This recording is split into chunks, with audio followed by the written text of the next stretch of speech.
Chapter 391. There was complete silence. Not only were the neighbors shocked, but even Chung Gung Sheng and 14, who had full confidence in Jiang Wang, were also taken aback. They knew that Jiang Wang would win, but they didn't expect him to win so easily without even using the 8 tones Flame Sparrow. Being number one in a place didn't necessarily mean being number one in a country. Being number one for a time didn't mean being number one all the time. With the vastness of the modern realm, there would naturally be stronger people among the strong, and there would always be a taller mountain. No one dared to say that they wouldn't be defeated.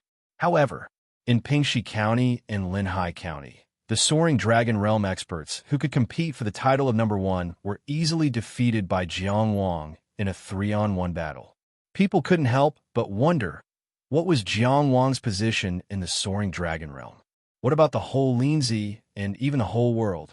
Currently, Wang Yiwu was recognized as the number one in the Soaring Dragon Realm in Qi County, but it couldn't be compared to when he was in the Reaching Heaven Realm.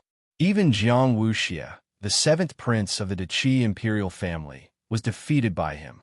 He even broke the historical record and left his name in the history of cultivation. In the Soaring Dragon Realm, Wang Yiwu didn't have any actual achievements. Everyone knew that he was strong, but they didn't know exactly how strong he was. As for Jiang Wang, in the Battle of Yunwu Mountain, he had shown his genius creation of the 8 tones Flame Sparrow, an A-class mid-grade Taoist technique, and his battle prowess against Intermansion realm experts. Today, he fought 1 against 3 without even using the 8 tones Flame Sparrow, and easily defeated 3 Soaring Dragon Realm experts with his never-before-seen self-created swordsmanship. With the reputation of the Sea Overturning Hand and the Pingxi Twin Killers, he naturally had the qualification to compete for the title of the strongest in the Soaring Dragon Realm. Even Chung Gung Sheng and 14, who got along with him day and night, were secretly amazed by his progress. The 3 Soaring Dragon Realm experts were lying on the ground twitching. Their bodies were cut by many swords. They weren't dead yet, but they had lost the ability to fight back. These people all endured the pain, and none of them cried out. Losing the battle had already damaged Bao Zhongqing's reputation. If he still couldn't bear the pain, it would be like slapping Bao Zhongqing's face. If you're not dead yet, then get into the carriage yourself, Bao Zhongqing said with a gloomy face. Jiang Wang didn't kill him, but withdrew his sword at the last moment. Of course, it was because he had a sense of propriety, but this undoubtedly showed the gap between the two sides. Yin Er and the twin demons of Pingxi endured the pain and struggled to get up. Without saying a word, they got into the Bao family's luxurious carriage. The 2 horses pulling the carriage both had the bloodline of demonic beasts, so they were not very resistant to the smell of blood. Although Bao Zhongqing's expression was very unsightly, causing his face to become even more unsightly, he did not fly into a rage. He looked at Jiang Wang and asked, "What sword technique is this?" There was nothing to hide. Jiang Wang said frankly, "For the time being, we can call it the Sword of Human Tao." He raised his chin slightly. "There are only 2 styles now." His meaning was obvious. "Do you want to give it a try?" This was a response to Bao Zhongqing's initial provocation. When he was in the Great Illusory Realm, he experienced the first Blessed Land challenge. His opponent was probably a Confucian cultivator, and he used an incomplete move of the 9 Swords of Gentlemen from the ancient times. He killed him in an instant. He had thought about this move countless times. The newly obtained sword style was the sublimation or materialization of the sword of the boundless sea of human Tao. In short, it was based on the sword of the boundless sea of human Tao. On the other hand, he also benefited from it. Up until now, the greatest benefit the blessed land of the Great Illusory Realm had given him was that it allowed him to fight with opponents he couldn't match in advance. Of course, how much he could absorb from it would depend on his own effort and talent. However, he only had 2 styles of this set of sword styles now. He didn't even know how many styles he would have when it was complete. He was still exploring. Faced with Jiang Wang's response, Bao Zhongqing didn't say anything more. It looked like he didn't have the intention to personally go into battle to regain face. He only turned his head to Chung Gung Sheng and said, damn fatty. I gave you a chance. Sheng didn't react in the slightest to being called a damn fatty. His eyelids didn't even twitch. It really didn't have any lethality. He slanted his eyes back and cast an extremely disdainful gaze. Pockmarked Bao, if your hands are even 30% as good as your mouth, you definitely won't lose face today. Bao Zhongqing gnashed his teeth and nodded. He was so angry that he turned around and left. Take this junk with you. Sheng shouted behind him. Bao Zhongqing pretended not to hear. He got into the carriage, took the reins, and drove away. This surprised Jiang Wang. He thought that this person would abandon his subordinates and leave on his own. It should be known that for a young master of such an aristocratic family, driving a carriage was not something to look at.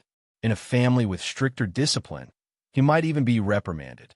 As soon as Bao Zhongqing's carriage disappeared around the corner, Sheng waved his hand and ordered the doorman, call a few people over and carry these things inside. Jiang Wang felt a little embarrassed for him. Didn't you say that you didn't want these junk? In fact, this embarrassment was completely unnecessary. Sheng waved his hand indifferently. Pockmarked Bao's skills are not as good as others, so he brought shame on himself. These are just gifts of apology. Jiang Wang looked up at the sky for a moment. Regardless of whether this matter was right or wrong, it was hard to say. The point was that you didn't forgive him, so how could you accept gifts of apology? The servants were busy moving the things, and the three of them walked into the inner courtyard. After closing the door, they could speak their own language. Sheng walked slowly and suddenly said, "If I'm not mistaken, it was Wang Yiwu who made a move." Jiang Wang didn't understand. What does it have to do with Wang Yiwu? He said that Bao Zhongqing was one of Wang Yiwu's people, and that he came today to set up an ambush and act as a spy. That didn't make sense. Bao Zhongqing was a young master of an aristocratic family. It was impossible for him to be Wang Yiwu's subordinate. 14 also looked over. Obviously, he didn't understand either. Sheng smiled with a sense of superiority. Let's talk about this later. He tilted his head and looked at Jiang Wang with some jealousy. Jiang Wang got goosebumps when he looked at him. When Jiang Wang was in the reaching heaven state, he had been chasing him relentlessly. From being completely crushed, he lost more than he won. And then he slowly caught up to Jiang Wang until they were evenly matched. Fortunately, he opened the heaven and earth gate in time and suppressed Jiang Wang with his state. That was how he had been able to crush Jiang Wang for a while. Since then, until now, it seemed that the story of Zhenwudi and Dugawudi was about to end. Sheng couldn't help but feel a little emotional. With your current combat ability, you might have already caught up with me. Just might? Just caught up? Jiang Wang smiled and didn't say anything. But his mind quickly sank into the great illusionary land and sent Sheng an invitation to spar with him. Just as quickly, it was rejected. The fat man saw his expression and guessed what he wanted to do, so he responded very quickly. Ahem, Sheng said seriously. Let's talk about business. What a joke. In the soaring dragon state, in the rank 6 sword discourse arena, one battle would cost 80 merit points. How could I, Sheng, take such a loss? Bah, take such a risk? Jiang Wang rolled his eyes, but there was nothing he could do about this shameless man. The shadow guards set up by Sheng were very efficient. They had just entered the study when Sheng but was about to sink into the chair, and the information was delivered to them. The fat man unfolded the piece of paper casually and glanced at it. He smiled as if he had the pearl of wisdom in his hands. Just as I expected, the piece of paper was passed to Jiang Wang. He looked at it for a while and then passed it to 14. Frankly speaking, after reading the information, Jiang Wang was even more confused, because he couldn't see how this information could support Sheng judgment. It was more like it had overturned his judgment. He looked at 14, but 14 was buried in the heavy armor. No one could be sure whether this guy understood it or not. Jiang Wang had always thought of himself as a smart man, but this time he really couldn't follow the train of thought. According to the information, just yesterday, Wang Yiwu repeatedly attacked many businesses under Bao Zhongqing's name. Chapter 392. There are smart people on Wang Yiwu's side. Cheng Gongsheng's side. Jiang Wang didn't say anything. He just silently sent a portion of his mind into the great illusionary realm and sent Zhongxian Sheng a few more challenges. After receiving this silent urging, Cheng Gongsheng didn't want to keep him in suspense anymore. He coughed and said, Wang Yiwu is suppressing Bao Zhongqing's business. Think about it. Are there any disadvantages? Jiang Wang didn't want to play along and humiliate his intelligence, so he remained silent. This fatty didn't feel awkward at all. He answered his own question, I don't think so. He got what he wanted. As for adding another enemy, the Zheng Genjia and the Bao clan are mortal enemies, aren't they? He's representing the Yung Ganzuan in this matter. There are only advantages and no disadvantages. And his goal is definitely not just this little bit of benefit. So what's his goal? Cheng Gongsheng asked and answered his own question. He would be satisfied if he was alone. Let's change our perspective. From Bao Zhongqing's point of view, if he wants to fight back against Wang Yiwu, where's the best place to start? Who is Wang Yiwu's main enemy right now? Jiang Wang suddenly realized. You're saying that Wang Yiwu is purposely forcing Bao Zhongqing to befriend you? Forcing him to join forces with you? Cheng Gongsheng sneered. Bao Zhongqing must have a so-called smart person by his side who is reminding him to think in this direction. Jiang Wang had already thought it through. But Sure 14, who had been standing silently with his sword in hand, knocked on the hilt of his heavy sword intentionally. After being together for so many years, how could Cheng Gongsheng not understand this guy? He knew that Sure 14 was probably racking his brains. So he explained, let's put aside these fancy things and look at the essence of the matter. With the relationship between the Bao family and the Zheng Genjia, what kind of person do you think the Bao family will support to be the head of the Zheng Genjia? Is he an outstanding person or an incompetent person? 14 nodded and finally understood. So that's how it is. If Bao Zhongqing came to befriend him, and Cheng Gongsheng was unwilling to shed all pretense of cordiality and make enemies, or he was envious of Bao Zhongqing's help, then he would have fallen into Bao Zhongqing's trap. Being on good terms with the Bao family was one of the most despicable actions in the competition for the position of the head of the Zheng Genjia clan. It wasn't that he had to stand on the side of the Zheng Genjia and fight the Bao family to the death. Instead, the Bao family support meant that he wasn't a big threat to the Bao family. That was why Zhongshuan Sheng had closed the door without a second word. He had even told Bao Zhongqing to scram without giving him any face. On the surface, it was to express his position as a member of the Zheng Genjia clan, but in fact, he was reminding those smart people that this was Wang Yiwu's scheme. Otherwise, why would Cheng Gongsheng be so angry? As for those who couldn't see this, they would probably only applaud Cheng Gongsheng's firm stance. However, he easily resolved Wang Yiwu's attack. Being able to figure this out wasn't the scariest thing. The scariest thing was that when Bao Zhongqing suddenly came to visit, many people didn't even know what was going on, but this fatty could immediately figure it out. Jiang Wang knew that he probably couldn't outsmart this fatty. Thinking of this, he couldn't help but challenge Bao Zhongqing several times in the great illusionary land. There had to be a place to make up for it, right? But he thought of how Bao Zhongqing drove away. Jiang Wang said thoughtfully, is Bao Zhongqing really that simple? After being humiliated, he was still willing to drive his subordinates back in a fit of rage. Was his rage real? Was he really that easy to incite? Pockmarked Bao is just hiding his strength. He likes to play this kind of trick. Cheng Gongsheng said with some contempt. He didn't know where that arrogant sense of superiority came from. It was as if he had completely forgotten that he himself had been hiding his strength all this time.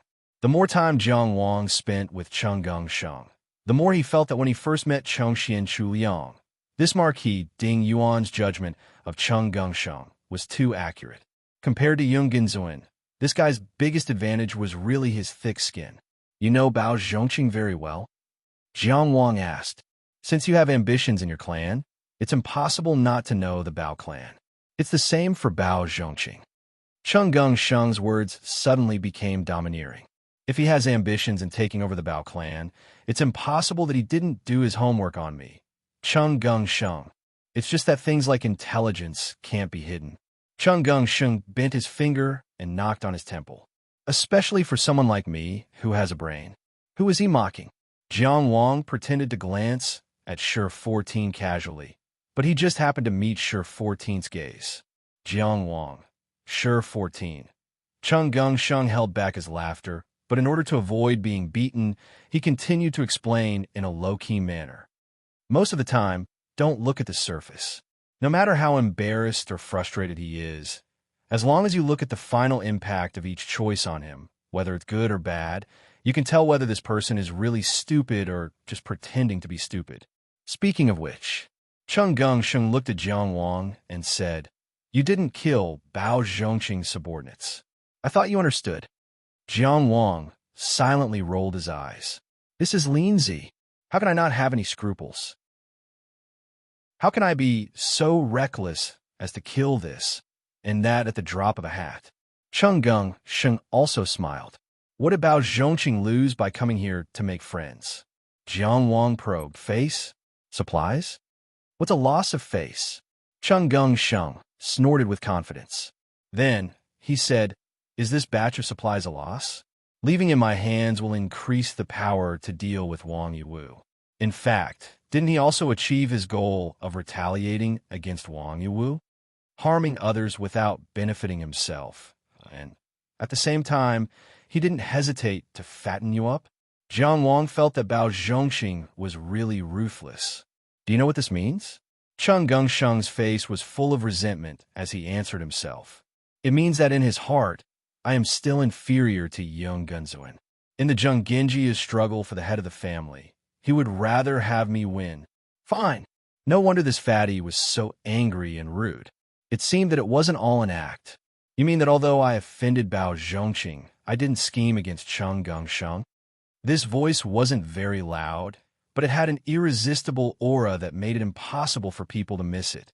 They had to listen carefully. The owner of the voice had a long face and a high nose. He sat there with his back as straight as iron. One look, and you could tell that he was an extremely self-disciplined person. The man sitting opposite him was dressed casually and had a confident look in his eyes. He was Wen Lianmu, the military secretary of the Tianzhou army. Wang Yiwu came from a poor family and was born in a lowly position. He was only noticed by Jiang Mengxiong after the military drill. Of course, his background was no longer a problem after he became Jiang Mengxiong's core disciple. He was like a protagonist in a story who had no one to rely on. He had opened a path for himself with his fists. Relying on the most basic military cultivation method, he had been selected from the ordinary army to the elite army. He had even defeated countless descendants of generals and the geniuses in the army in the Tianzhou army, which was the best of the 9 soldiers in the Qi army. He had become the brightest star in the Qi army. He had thought that becoming the last disciple of Jiang Mengxiong, the military god of the Qi, was already his peak. But he had broken the historical limit when he was in the reaching heaven state. It could be said that he had started to record his own legend. There was no doubt that such a person was dazzling. So when he asked the question in a low voice, Wen Lianmu couldn't help but feel a little uncomfortable, even though he was a rare talent in the army in recent years. Chapter 393.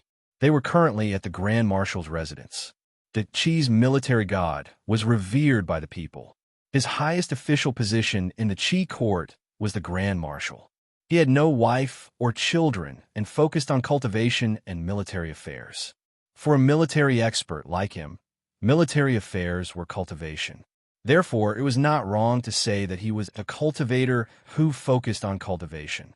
Jiang Mengxiong had taken in 5 disciples in his life. He had personally said that Wang Yiwu was his last disciple.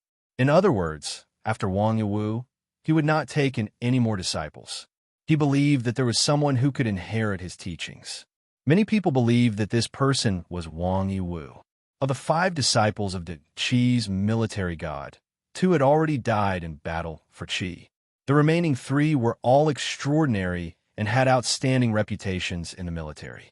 Wang Yiwu was the youngest, but everyone knew that he was the one that Jiang Mengxiong had the most hope for. Jiang Mengxiong oversaw the military camp all year round, and the other two disciples also had important positions. Wang Yiwu usually lived in the Grand Marshal's residence in Linzi City. This time, he had asked Wen Lianmu to help plan the operation against Cheng Gongsheng. The art of war was to calculate people, time, and power. Most outstanding people in the art of war were also good at guessing people's hearts. Although Wen Lianmu's position was only a military clerk, he had the authority to participate in military affairs. Although he was young, he had already participated in many war plans. He had also won first place in the art of war during various military exercises. Actually, the elites in the military had always looked down on the circle of young masters in Linzi. The former thought that the latter were weak sheep that were raised in captivity. The latter thought that since you look down on me, I will look down on you too. In general, those who had experience in the military had a sense of superiority when facing the young masters in Linzi. This time, they had been invited to take action because they could not dissuade Wang Yiwu. They had casually placed a chess piece and thought that it would be an easy job. But now, the result was obvious. Coming from a military background, especially from a place like the Heavenly Overturning Army, there was no tradition of shirking responsibility. When Lianmu moved his body slightly so that he could sit more comfortably, then he said, "Although it's embarrassing to say this, that fatty is indeed difficult to deal with. It wasn't difficult to see through my plan, but it was difficult to see through it in such a short time. If we compare this to fishing, it means that he ate the bait but didn't bite the hook. I've said it before, don't underestimate him." Even Azun was sent off the chessboard due to a moment of carelessness. Wang Yiwu looked at Wen Lianmu with his deep eyes and didn't continue. But the meaning was obvious. No matter how smart you are, can you beat Yungenzuan? If it weren't for the fact that both sides had a certain degree of friendship, Wen Lianmu would have fallen out with him. Of course, there was no point in falling out with him. He couldn't beat him. Wen Lianmu said with a sullen face, "Give me a copy of the records of the Yang Exterminating War. I need to study Cheng Gongsheng seriously.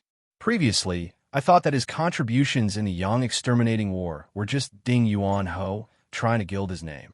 Now, it seems that he has some real ability." "What were you doing earlier?" Wang Yiwu said coldly.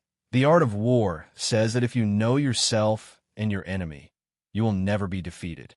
You, enough. Don't talk to me about the art of war." When Lianmu quickly interrupted him, his meaning was obvious. "I'll shut up about the art of war, but you'll shut up about the art of war."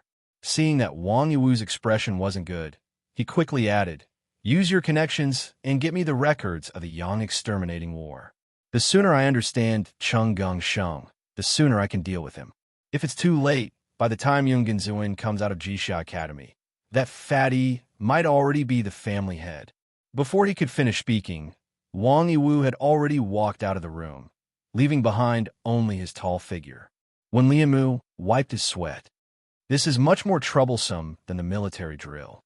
In the great illusionary land, after stacking the crown of thorns with the 5 Qi binding tiger, he finished off his opponent with the erupting flame sparrow. The sword discourse arena slowly separated and returned to the golden essence mountain blessed land. Apart from the different names and the different monthly production, there didn't seem to be any other changes. At least, that was what the great illusionary land was showing. Jiang Wang was slowly getting used to it. He glanced at the sundial. After a series of matches, he had already accumulated 8,650 points. He had already used up all his points before, and now he was accumulating them again. The 650 points were the production of the golden essence mountain blessed land, and the extra 8,000 points were all from the victories in the sword discourse arena. At the rate of 80 merit points per victory, he had accumulated a total of 100 victories in the soaring dragon realm. It's net victories, not total victories. In other words, losses were deducted. And his current ranking was the 101st in the soaring dragon realm. During this period of time, he hadn't lost a single match in the soaring dragon realm. However, under the circumstances of concealing part of his strength, the battles were indeed getting more and more difficult. Jiang Wang made some slight adjustments. The sword discourse arena whistled again and went straight into the Milky Way. Concealing one's strength in the great illusionary land was mostly to hide one's identity in the real world. For example, Chung Gung Shung. As long as he used heavy techniques without any scruples, people would immediately recognize him as Zheng Genjia. It wasn't difficult to trace him back after some slight contact. And the current Jiang Wang was far from having that kind of fame. Should he conceal his identity in the real world and deliberately control some trump cards that could be used as his signature move? He needed to weigh the cost and performance. However, for the current Jiang Wang, as he persisted in exploring the fog of obscurity, his control over his own body became more and more concrete, and his battle strength increased day by day. He wanted to see how far he could go in the soaring dragon realm. In any case, with his current fame, even if he used his trump card, if the other party didn't happen to be in Linzi and happened to fight with him or watch him fight, it would be difficult to guess that it was him. To say the least, even if someone really guessed his identity in the great illusionary land, it was no big deal to him. He hadn't offended any big shots in the great illusionary land. The Sword Discourse Arena met in the Milky Way, connected, and expanded. The appearance of the Sword Discourse Arena's upgrade seemed to have no other changes except that the space was wider. Simple and fierce. This was the most primitive place for competition, and also the most direct way to seal one's path with battle. Niu Hanxuan was born in a family of generals in the Qin state. Although it was said to be a family of generals, it was actually just that his grandfather had once been a military marquis, leading a troop of troops. He wasn't even a captain, but this also gave him a way to earn merits with his life in the army. Getting the key to the great illusionary land was an unexpected opportunity. That day, he was cooling off in the courtyard. He didn't remember why, or maybe he was just staring blankly at the moon. Then, a hazy ball of light floated down from the moon. He caught that ball of light and then entered the great illusionary land. He had cultivated since he was young, opening his meridians and laying his foundation. He had the cultivation of the wandering meridian realm. In terms of strength, he could be considered an expert in the surrounding villages, but only in the surrounding villages. After fumbling for a long time, he had a preliminary understanding of this wonderful world. He contributed the cultivation method passed down by his grandfather to the Tao development stage and received 80 merit points. Then, he was easily defeated the first time he participated in the Sword Discourse Arena. Activating the Sword Discourse Arena consumed 10 merit points, and after losing a match, he only had 60 merit points left. He tried to deduce the cultivation method, but found that it was simply not enough. Niu Hanxuan's great illusionary land was just a decoration for a long time. Later, he entered the army, and because of his bravery in battle, he repeatedly gained merits. He contributed the cultivation method he received to the Tao development stage and slowly accumulated merit points. It was simply far away. For some reason, the merit points he received from the cultivation method in the army were pitifully little. Of course, he later found out that the Tao development stage had a creative requirement. As long as any cultivation method had been contributed before, the reward would be very little if it was contributed later. Later on, every time he accumulated a bit of merit, he simply activated the Sword Discourse Arena and won in the great illusionary land. Because the merit points were too little, he was extremely stingy in every battle. Every battle was like a life and death situation, and he was not willing to lose easily. At this time, he, who had experienced many battles, had greatly improved his strength. In the wandering meridian realm of the great illusionary land, he began to fight back and forth. He liked the great illusionary land very much, and that was that it was very similar to the army, where one fought for merit through victory. His strength gradually increased, and after accumulating merit points, he used it to deduce his own cultivation method. After that, he practiced, became proficient, contributed to the battlefield, contributed to the Tao development stage, fought in the great illusionary land, fought for merit, deduced his cultivation method, and so on. He advanced little by little and became stronger little by little. At first, he thought that he was some son of heaven, the protagonist of a story with great luck. Otherwise, why would the moon Ki descend from the sky? Later on, he found out that he was not the only one who could enter the great illusionary land. There were countless people who were stronger than him. Whether it was talent, family background, or opportunities, he had never been special. But Nyo Hanshuan had never been dispirited because of this. In any case, the great illusionary land did give him more opportunities and more experience. Compared to the brothers in the army with the same background, there was one more way to become stronger. Not everyone had a choice. He became stronger and stronger, wandering meridian, heavenly cycle, heavenly path, and even opened the heaven and earth door and completed the Tao Meridian Soaring Dragon. His status in the military had also risen, from 10 people all the way to the Marquis, and now he was a lieutenant. No matter how one looked at it, he had surpassed his grandfather. In the western region, the Qin state's position as the overlord was almost unshakable. Neo Hanshuan grew up in the army of such a powerful country and gradually developed a domineering and self-confidence. Surpassing his grandfather did not satisfy him, and opening the heaven and earth door did not stop him at all. Now that he had returned to his homeland, he could be one of the top masters in the surrounding villages. But what was the point? The great illusionary land allowed him, an ordinary person from the countryside, to see the big world. After seeing the high sky and the vast earth, he was not satisfied with showing off in a small pond. So he worked harder than before. In addition to the army's drill, he practiced extra. In addition to extra training, he never stopped working hard in the great illusionary land. Now he was sprinting toward the top 100 of the Soaring Dragon realm. Compared to the first time he started the Sword Discourse Arena, he was full of confidence this time. And his opponent was a young man who held a sword at his waist and did not look strong enough. Chapter 394. Jiang Wang gave up on the thought of observing his opponent. The moment the arena was formed, he turned into a flaming meteor and flew towards his opponent. In Nyo Hanshuan's vision, a meteor streaked across the vast Sword Discourse Arena before revealing a human figure. It was a youth with an exceptionally determined gaze. Just as he was about to attack with termination energy, the 5 energies within his body suddenly collapsed and became chaotic. The chains of the 5 energies bound him from the inside out. However, this did not last for long. With his current strength, he could easily suppress the chaotic 5 energies within his body. However, when his body regained its freedom, he heard the chirping of birds. Chirp, chirp, chirp, chirp, chirp, chirp. No, it was not just the chirping of birds. Clang, clang, woo, woo, dong, dong, clang, clang. Chimes, flutes, drums, lutes, zither, percussion, shung. Some of the sounds were foreign to him, some were familiar to him, but they were all very pleasant to listen to. It was a pleasant sound that he had never heard before.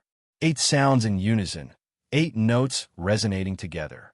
He felt as though he was being torn into countless pieces, following the different sounds, disintegrating into different parts.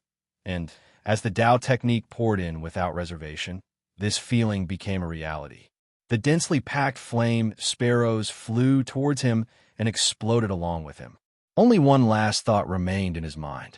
So strong. Mo Zhu was a disciple of the Mo clan from Zhu City. The surname Mo did not actually represent anything, but many disciples of the Mo clan would change their surname to Mo to show their dedication to the Mo clan. Mo Zhu's parents were like that, so he naturally changed his surname to Mo. There were many who were in a similar situation. Mo Jingyu was one of them. However, this person was already a genius who was famous throughout the world, while Mo Zhu was still a nobody. Many people who did not understand the Mo clan would often misunderstand that the GMO clan was led by the Mo clan.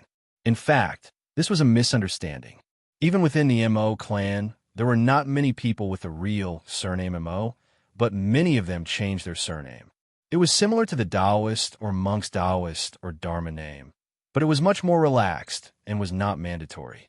One would not receive any preferential treatment within the Mo clan, and one would not be discriminated against for not having the surname Mo. In short, it was purely a matter of entrusting. Mo Zhu's moon key was obtained in his dream. He had it when he woke up. He did not know how others obtained it, and he had never interacted with them. After so many years of cultivation, his strength was actually not bad. He was ranked 73rd in the soaring dragon realm, and of him, he had not met to be able to defeat. However, this was probably due to his low profile, and rarely did he display of his true strength of the modern world. And puppets of the puppets, and puppets of the puppets. On the other hand, Mo Zhu had his own preferences and choices. Of that, the mechanical axe. It was a mechanical battle axe with a sharp design. Compared to the tens of thousands of flying puppet crows or the mechanical giants that were hundreds of feet tall and could push mountains and rivers, a mere mechanical battle axe seemed to be nothing to write home about. But only Mo Zhu himself knew how much effort he had put into it. In order to project this mechanical axe into the great illusionary land, he spent a total of 500 merit points. To the 10 points in the Wandering Pulse realm, 80 points in the Soaring Dragon realm. It was the same as securing a victory. This was a mechanism to encourage the great illusionary realm to match. Holding the mechanical axe, Mo Zhu leapt onto the sword discourse arena. In front of him was a handsome young man, holding a very ordinary sword.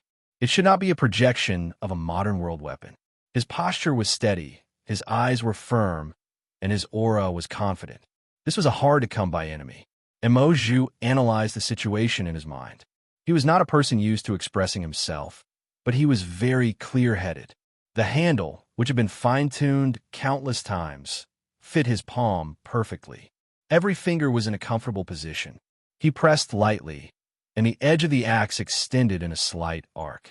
The most interesting part of this mechanical battle axe was that he had used purely mechanical techniques to engrave 3,651 axe techniques on it. It could deal with all kinds of extreme situations. There was a famous saying in the Confucian school that was very suitable to describe the fighting style of the Maist. A gentleman's nature is not different, and he is good at using things. A gentleman was no different from an ordinary person. He was only good at using tools. In the world, there was no school that was better at using tools than the Mahe school. The people of the Mahe school believed that the reaction of a mechanical puppet was definitely stronger than the reaction of a living being. If it was not strong enough, it was definitely because the mechanical puppet had not reached its peak. Because mechanical puppets were constant, accurate, and could not make mistakes. But for Mo Zhu, he had already analyzed Jiang Wang at the first moment and made the most suitable choice. His fighting style was to control the general direction and the mechanical axe to make specific and minute reactions. This was to ensure that he could make the most optimal response in any situation based on his own conditions. Although it was only a mechanical axe, he was essentially controlling a mechanical puppet to fight. It might be very difficult for him to suddenly explode, but it was also very difficult for him to make a mistake. His 73rd place was abnormally stable, genuine, and now he was ready. This had nothing to do with self-confidence. Without stability, the puppet was meaningless. Then, Mo Zhu saw the young man move. He unsheathed his sword and approached. That pair of eyes, originally gentle and firm, instantly changed their mood, transforming into the sea. Ancient but intense, sorrowful but spirited. That was the gaze of an old man, but it was definitely not ordinary. That was the gaze of a hero, but past his prime. That sword pierced straight towards him. It was simple, but it was full of variations. The old general had seen many life and death situations. He actually did not know how to react at all. He lost his ability to think and could not even come to a suitable range. He realized that of the 3,651 axe techniques that he had painstakingly collected from all over the world, none of them could deal with it. Even so, the mechanical axe in his hand still counterattacked with peak killing power without weakening. A mechanical puppet would not be at a loss because it had no thoughts. This was the advantage of mechanical techniques. It allowed him to catch a trace of confidence in his days. But that sword still pierced his heart. as if it had never been blocked. His mechanical axe had clearly struck out, but it was as if nothing had happened. But he had already lost. What sword technique is this? Emoju was not a talkative person, but he still asked. He was really curious and wanted to know the answer. Then, he heard a clear voice say, "Old General past his prime." It was really a suitable name. Before leaving the sword discourse arena, he thought. Without holding back, Jiang Wang went all out and advanced triumphantly. Niu Hanchuan and Mo Zhu were just some of the defeated opponents. The 8-tone Flame Sparrow and the Sword of Human Tao allowed him to meet almost no resistance before the 50th rank. After the 50th rank, the battles became slightly more difficult. At the 20th rank, he had to go all out in every battle.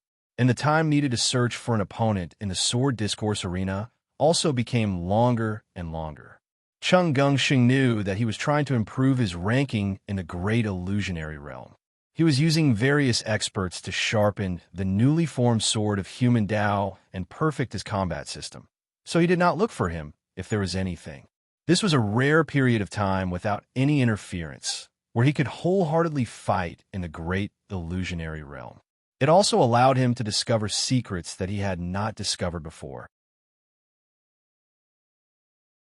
Chapter 395.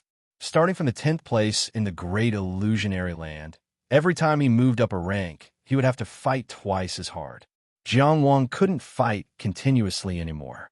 After every battle, he had to take a long rest.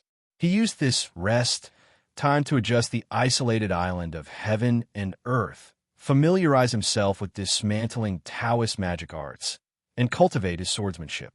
When he recovered his energy, he would enter the great illusionary land again. There was no idle moment. When he was in the reaching heaven state, he stopped at the 9th place. He couldn't explore the limit of the reaching heaven state like Wang Yiwu, which was an irreversible regret. Then, in the soaring dragon state, he had to at least go one step further. 9th, 8th, 7th.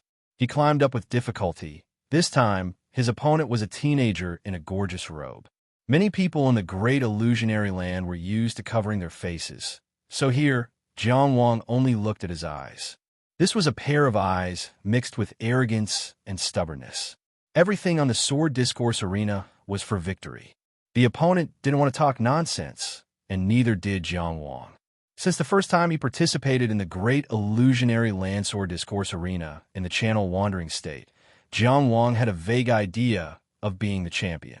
He wasn't a flamboyant person, but he never felt that he should be below anyone. However, from the channel wandering state to the reaching heaven state, he never got what he wanted. Now he was ranked 7th in the soaring dragon state, which was his best record. For Jiang Wang, he didn't think this was the end. It was a pity that he couldn't break through outside Qingyang town. But it was also a reminder to him that he was not strong enough. Far from it. Jiang Wang never underestimated his opponent, especially when it came to the current ranking. Almost as soon as the sword discourse arena opened and he saw his opponent, he directly used the 5-chi binding tiger. Then he quickly made a gesture, and the thorny crown on his head flashed away. After superposition, it spread out a sea of flame flowers. But the first flame flower just bloomed, and the second flame flower was spreading. Suddenly, a total of 9 water dragons roared and rushed over. And each of them had a posture, either pouncing or biting. They didn't look like they were formed by Taoist magic arts, but by nature. Jiang Wang had already seen a Dao technique on the level of Water Dragon Wave. During the Dao discussion in Maplewood City, Lin Zhengrun, who had pushed open the Heaven and Earth Gate, had blasted Sun Xiaoman away with a Water Dragon Wave. However, compared to the Daoist technique he faced today, the difference between the Water Dragon formed from the same Daoist technique was like heaven and earth. At that time, Lin Jingren's Water Dragon Wave was naturally awe-inspiring and powerful, but in Jiang Wang's eyes now, it looked dull and crude, as if it could be broken with a flick of a sword. These 9 water dragons were extremely nimble. They each took their own positions and performed their own duties, secretly forming a joint attack. They were like 9 powerful warriors with self-awareness, and not simply manipulated by Taoist magic. With just a single pounce, the sea of flame flowers was torn apart. Immediately after, they surrounded him from the left and right, trapping him from top to bottom. There was almost no room left for anyone to breathe. It could be called the water dragon formation. Jiang Wang could clearly sense that his 5 energies binding the tiger was like a stone sinking into the sea. It did not cause any ripples in his opponent's body. Before this, he had almost never met an opponent who was completely unaffected by the 5 energies binding the tiger. This caused him to make a wrong judgment and lose the initiative. The 9 water dragons surrounded each other. Some were nimble, some were roaring, and their claws and teeth were ferocious. At such a moment, a sword light appeared, like a flickering candle in the wind, like a falling leaf. Jiang Wang's eyes were already in their twilight years. The sword light dimmed, as if it was already dusk. This sword looked so weak. However, as soon as this sword appeared, it instantly shattered the 9 dragon heads. It did not shatter the dragon's shape, but shattered the flow of Taoist essence that gathered the 9 water dragons, disintegrating this Taoist technique. Sword of Human Tao, Style 1, old general past his prime. The youth with the arrogant and stubborn gaze was walking behind the 9 water dragons. Every step he took crushed a flame flower that had already dispersed, completely annihilating it. The sea of flame flowers had already collapsed. This action was meaningless in battle, and seemed to be a form of contempt and stubbornness. Then he saw this sword, and a hint of surprise flashed through his eyes. Surprise, but that was all. With a wave of his sleeve, the 9 water dragons that were disintegrating were instantly annihilated. No, to be precise, they were not annihilated, but vaporized. A sharp howl, as if the heart and lungs were being torn apart. Endless water vapor had already surrounded Jiang Wang. There was not a single gap in front, behind, left, and right. This Taoist technique seemed simple, but it was as easy as playing with water elemental energy in the palm of one's hand. At least, Jiang Wang was far from being able to do it now. The water vapor rose, a vast expanse of white, misty. In the instant of contact, dense blisters appeared on Jiang Wang's body. All of this happened suddenly, and there was no way to avoid it. A bone-piercing, heart-wrenching pain. Dense vine snakes drilled out of the ground, intertwining and forming a semicircle, enveloping Jiang Wang in it. On the wall of vines, one after another, ferocious flowers appeared, opening their bloody mouths. Vine snake wall, grafting flower of carnivorous flower. Jiang Wang rarely used this Taoist technique, because it gradually could not keep up with the intensity of battle. However, Taoist techniques of this level could take shape faster. Using it at this time could buy him some time, but not much time. The violent water vapor only needed to rush, and the flower of carnivorous flower instantly withered. The vine wall held on for a moment, but in the next breath, it also collapsed. However, in this collapsing vine wall, Jiang Wang finished forming the incantation. Chirp, chirp, chirp, chirp, chirp, chirp. The sound of birds instantly turned into 8 notes. Clang, clang, woo, woo, dong, dong, dong, dong. The sound of bells, flutes, drums, pipa. Some were melodious, some were sorrowful, some were vigorous, some were intense. Countless flame sparrows exploded with Jiang Wang as the center, pushing away the rising water vapor, creating a complete space. The flame sparrows flew, whistling as they attacked their opponent. That luxuriously robed youth stretched out his hand and grabbed. The misty water vapor actually gathered in his palm at a speed faster than the flame sparrows. The water elemental energy was like a toy for him to play with. The violent water vapor obediently surged. As a whole, it looked like a giant water vapor funnel. He held a colander in his hand, and in this violent surge of water vapor, Jiang Wang's 8-tone flame sparrow was knocked around. No, it was not just the control of water elemental energy. He had actually found a way to interfere with the 8-tone flame sparrow so quickly. Before Jiang Wang had time to be shocked, the luxuriously robed youth's other hand was already aimed at him. Boom! Starting from his palm, a torrent rushed forth. One of his hands absorbed the water vapor, while the other palm seemed to be connected to a long river. Stormy waves surged forth like a torrent. In just 3 breaths, the entire sword discourse arena was submerged in water. Jiang Wang was, of course, among them. The space in the sword discourse arena was not infinite. As the sword discourse arena was upgraded and the level of the battle increased, the space would also be enlarged. Now that the sword discourse arena was already at the 6th stage, the space could be considered enormous, but it was still filled up immediately. In the endless starry sky, a square cage made of water appeared. It was also the first time Jiang Wang saw the specific scope of the sword discourse arena. But more importantly, he was now trapped in the cage set up by his opponent. Chapter 396. Water was everywhere. It seemed to have replaced the air and become the space itself. Being in the water, one could feel the pressure of the water. The youth in the luxurious robe, whose eyes were filled with arrogance and stubbornness, did not make any more movements. The water that filled the entire place of the sword was already pointing at his attack. It was an unimaginable pressure. It came from all directions, from all the places that came into contact with the water. The pressure made his strong body faintly creak and his bones crack. Jiang Wang specialized in wood and fire element Dao techniques, but this did not mean that he knew nothing about water element Dao techniques. However, any water element Dao techniques he knew could not take shape at this time. Every drop of water that kept hitting him was telling him the answer. In this water, the youth in the luxurious robe opposite him was the only master. Among the 5 elements, water could give birth to wood. However, all the wood element Dao techniques that had taken shape could not last for more than 2 breaths. They were all crushed. They were crushed by the water. What kind of Dao technique was this? Jiang Wang had a question in his heart, but he could not ask. In the confrontation of Dao techniques, he was completely at a disadvantage. He still had a sword.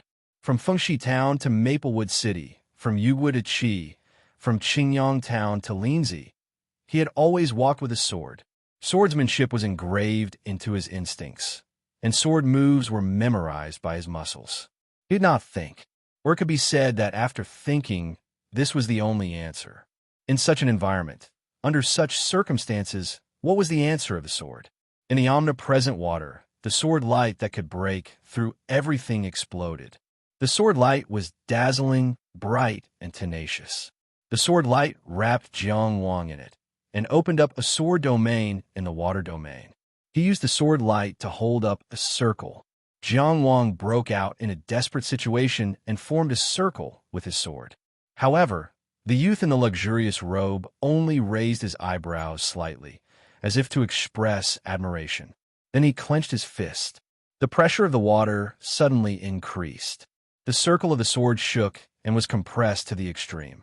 The sword was already tense, and the person was also tense to the limit. Every muscle on his body groaned, as if they could not bear the burden. Jiang Wang held the circle of the sword and wanted to move forward, but he could not move forward. The confrontation in the water was inherently lacking. No matter how long he could hold on, the outcome was completely predictable. When the circle of the sword shattered, he would be crushed by the water. The young man's Taoist technique was almost invincible in an environment like the sword discourse ground. It was despairing, but Jiang Wang never gave up hope. He had been forced to despair before, so he refused to despair again. Even in the great illusionary land, there was no distinction between life and death. He held his sword in a circle with one hand. His other hand moved stubbornly and with great difficulty. His thumb connected with his index finger, followed by his middle finger, ring finger, and pinky finger. It was like the process of a flower blooming, and also like the blooming of a flame. Tao technique, jealous flame. This Taoist technique was only a low-grade, A-grade technique, but it was not restricted to the environment, so it was the best choice. Tao techniques like the 8 tones flame sparrow could not even take shape in the water. Jiang Wang's fingers bloomed like flowers. At the same time, a flame ignited in the luxurious robed youth's eyes, sinking deep into his heart. The arrogance and stubbornness in his eyes faded and was replaced by intense jealousy. He felt jealousy as well as the dissatisfaction and anger that arose from it. Unfair. Why? And Jiang Wang clearly sensed that the pressure from the water had abruptly decreased. The sword light bounced off. His entire body moved his sword and pierced into the water. The sword of sun, moon, and stars. A sword flashed like lightning. Like an extremely fast fish, it flashed and disappeared. The cold light flashed past the neck of the luxurious-robed youth. Only now did the luxurious-robed youth's eyes suddenly clear, and he quickly clenched his hand. The pressure of the water instantly multiplied, almost crushing Jiang Wang. But before that, it quickly dissipated. The luxurious-robed youth's figure disappeared. The water that shrouded the sword discourse ground also disappeared. Jiang Wang held his sword, panting as he stopped on the sword discourse arena. This was an extremely difficult victory. He had already used all his means, and the luxurious-robed youth opposite him might not have used all his strength. Reviewing the entire battle, Jiang Wang realized that his victory was not because he had enough strength to defeat his opponent. Rather, it had hit his weak point, jealousy, so it turned out to be such a terrifying emotion. It had to be known that something as strong as the 5-chi binding tiger did not have the slightest effect on the luxurious-robed youth. From this, it could be seen that this person's control of his body had reached an almost invulnerable level. In essence, the fire of jealousy was not stronger than the 5-chi binding tiger, but it had achieved a miraculous effect. After sublimating the foundation of the explosive flame sparrow to create the 8 notes flame sparrow and experiencing the benefits of creating his own Tao technique, Jiang Wang's energy on the path of Tao techniques had already begun to lean in this direction. As for the other Tao techniques he had learned, after becoming proficient, he gradually neglected them.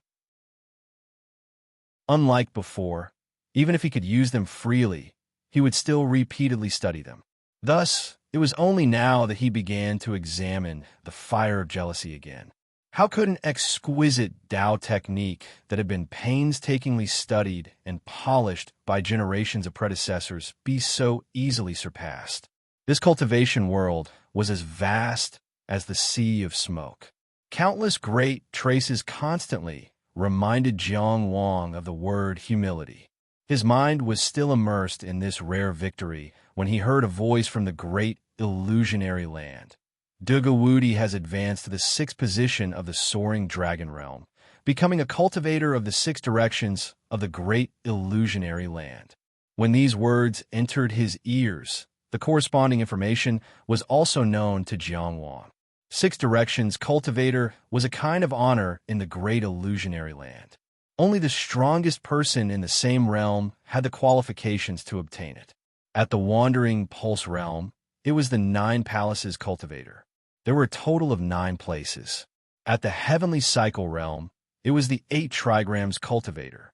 There were a total of 8 places. It was only now that Jiang Wang knew that he had been the 9th heaven ascension realm cultivator, only 2 steps away from the 7 stars great illusionary realm. Because of this secret was only revealed now. As for the benefits of becoming a 6 directions great illusionary realm cultivator, the first time one achieved this name, they would be rewarded with 800 merit points and 800 techniques. And in the middle of each month, they would be rewarded with 80 merit points and 80 techniques. With Jiang Wang's current strength, merit points were still easy to obtain, but techniques were truly difficult. How could there be so many powerful and novel Tao techniques to contribute? Unique techniques that could definitely be exchanged for large amounts of contribution points were often the existence of trump cards. How could one be willing to contribute them so easily? Just like how Jiang Wang was reluctant to contribute the 3 swords of heaven, earth, and man to the Tao development platform, even after comprehending the human Tao sword. After all, after contributing, it meant that others could also use the Tao development platform to deduce them. Back to the honorable 6 directions great illusionary realm cultivator. This was also the first time that Jiang Wang had found the way to reward techniques in the great illusionary land. But this was still not the greatest benefit. The greatest benefit of this honorable name was that while maintaining this name, the Tao development platform would have an additional layer of effects.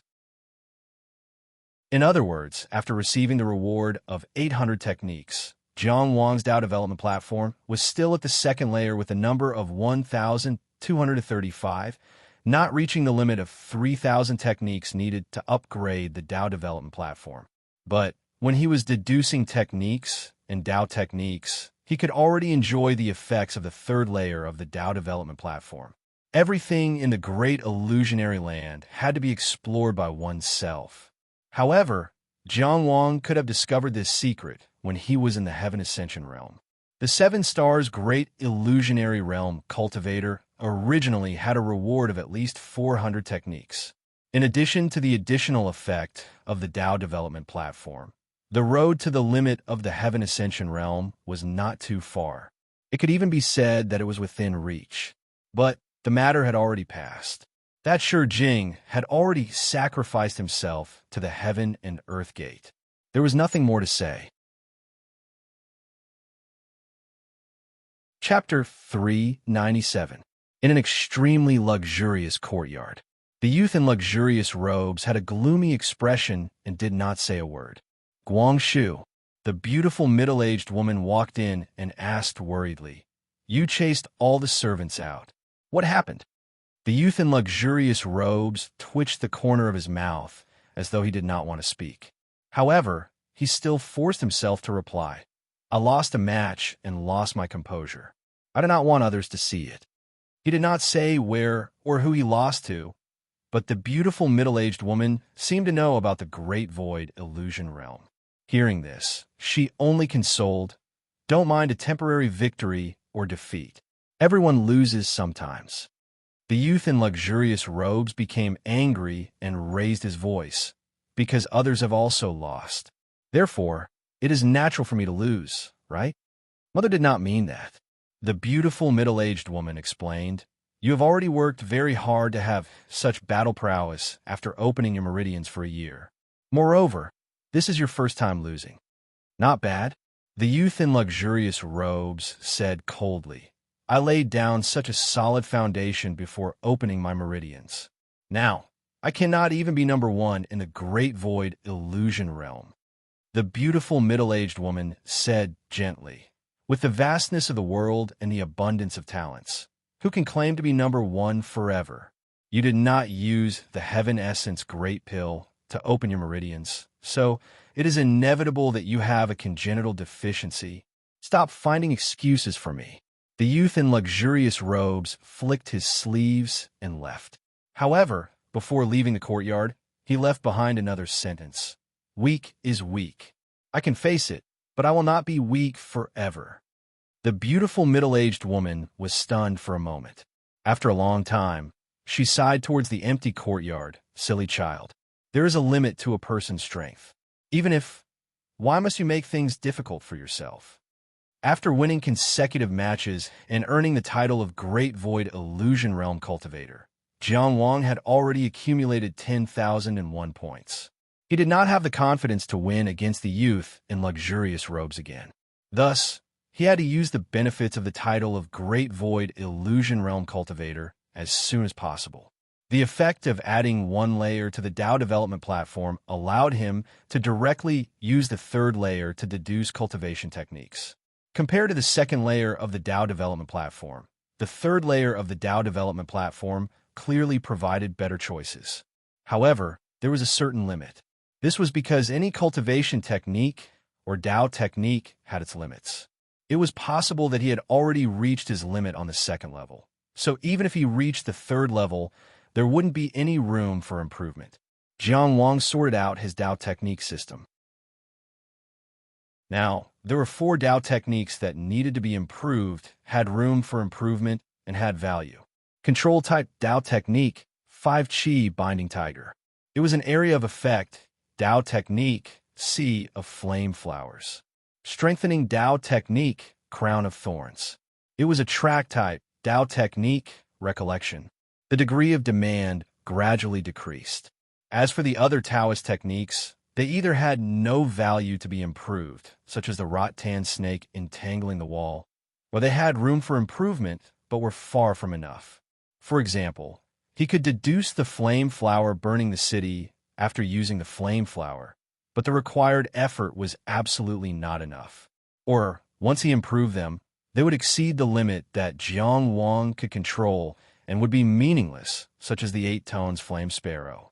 As for the requirements, the more control-type Dao techniques the better, and the more life-saving Dao techniques there were, the better.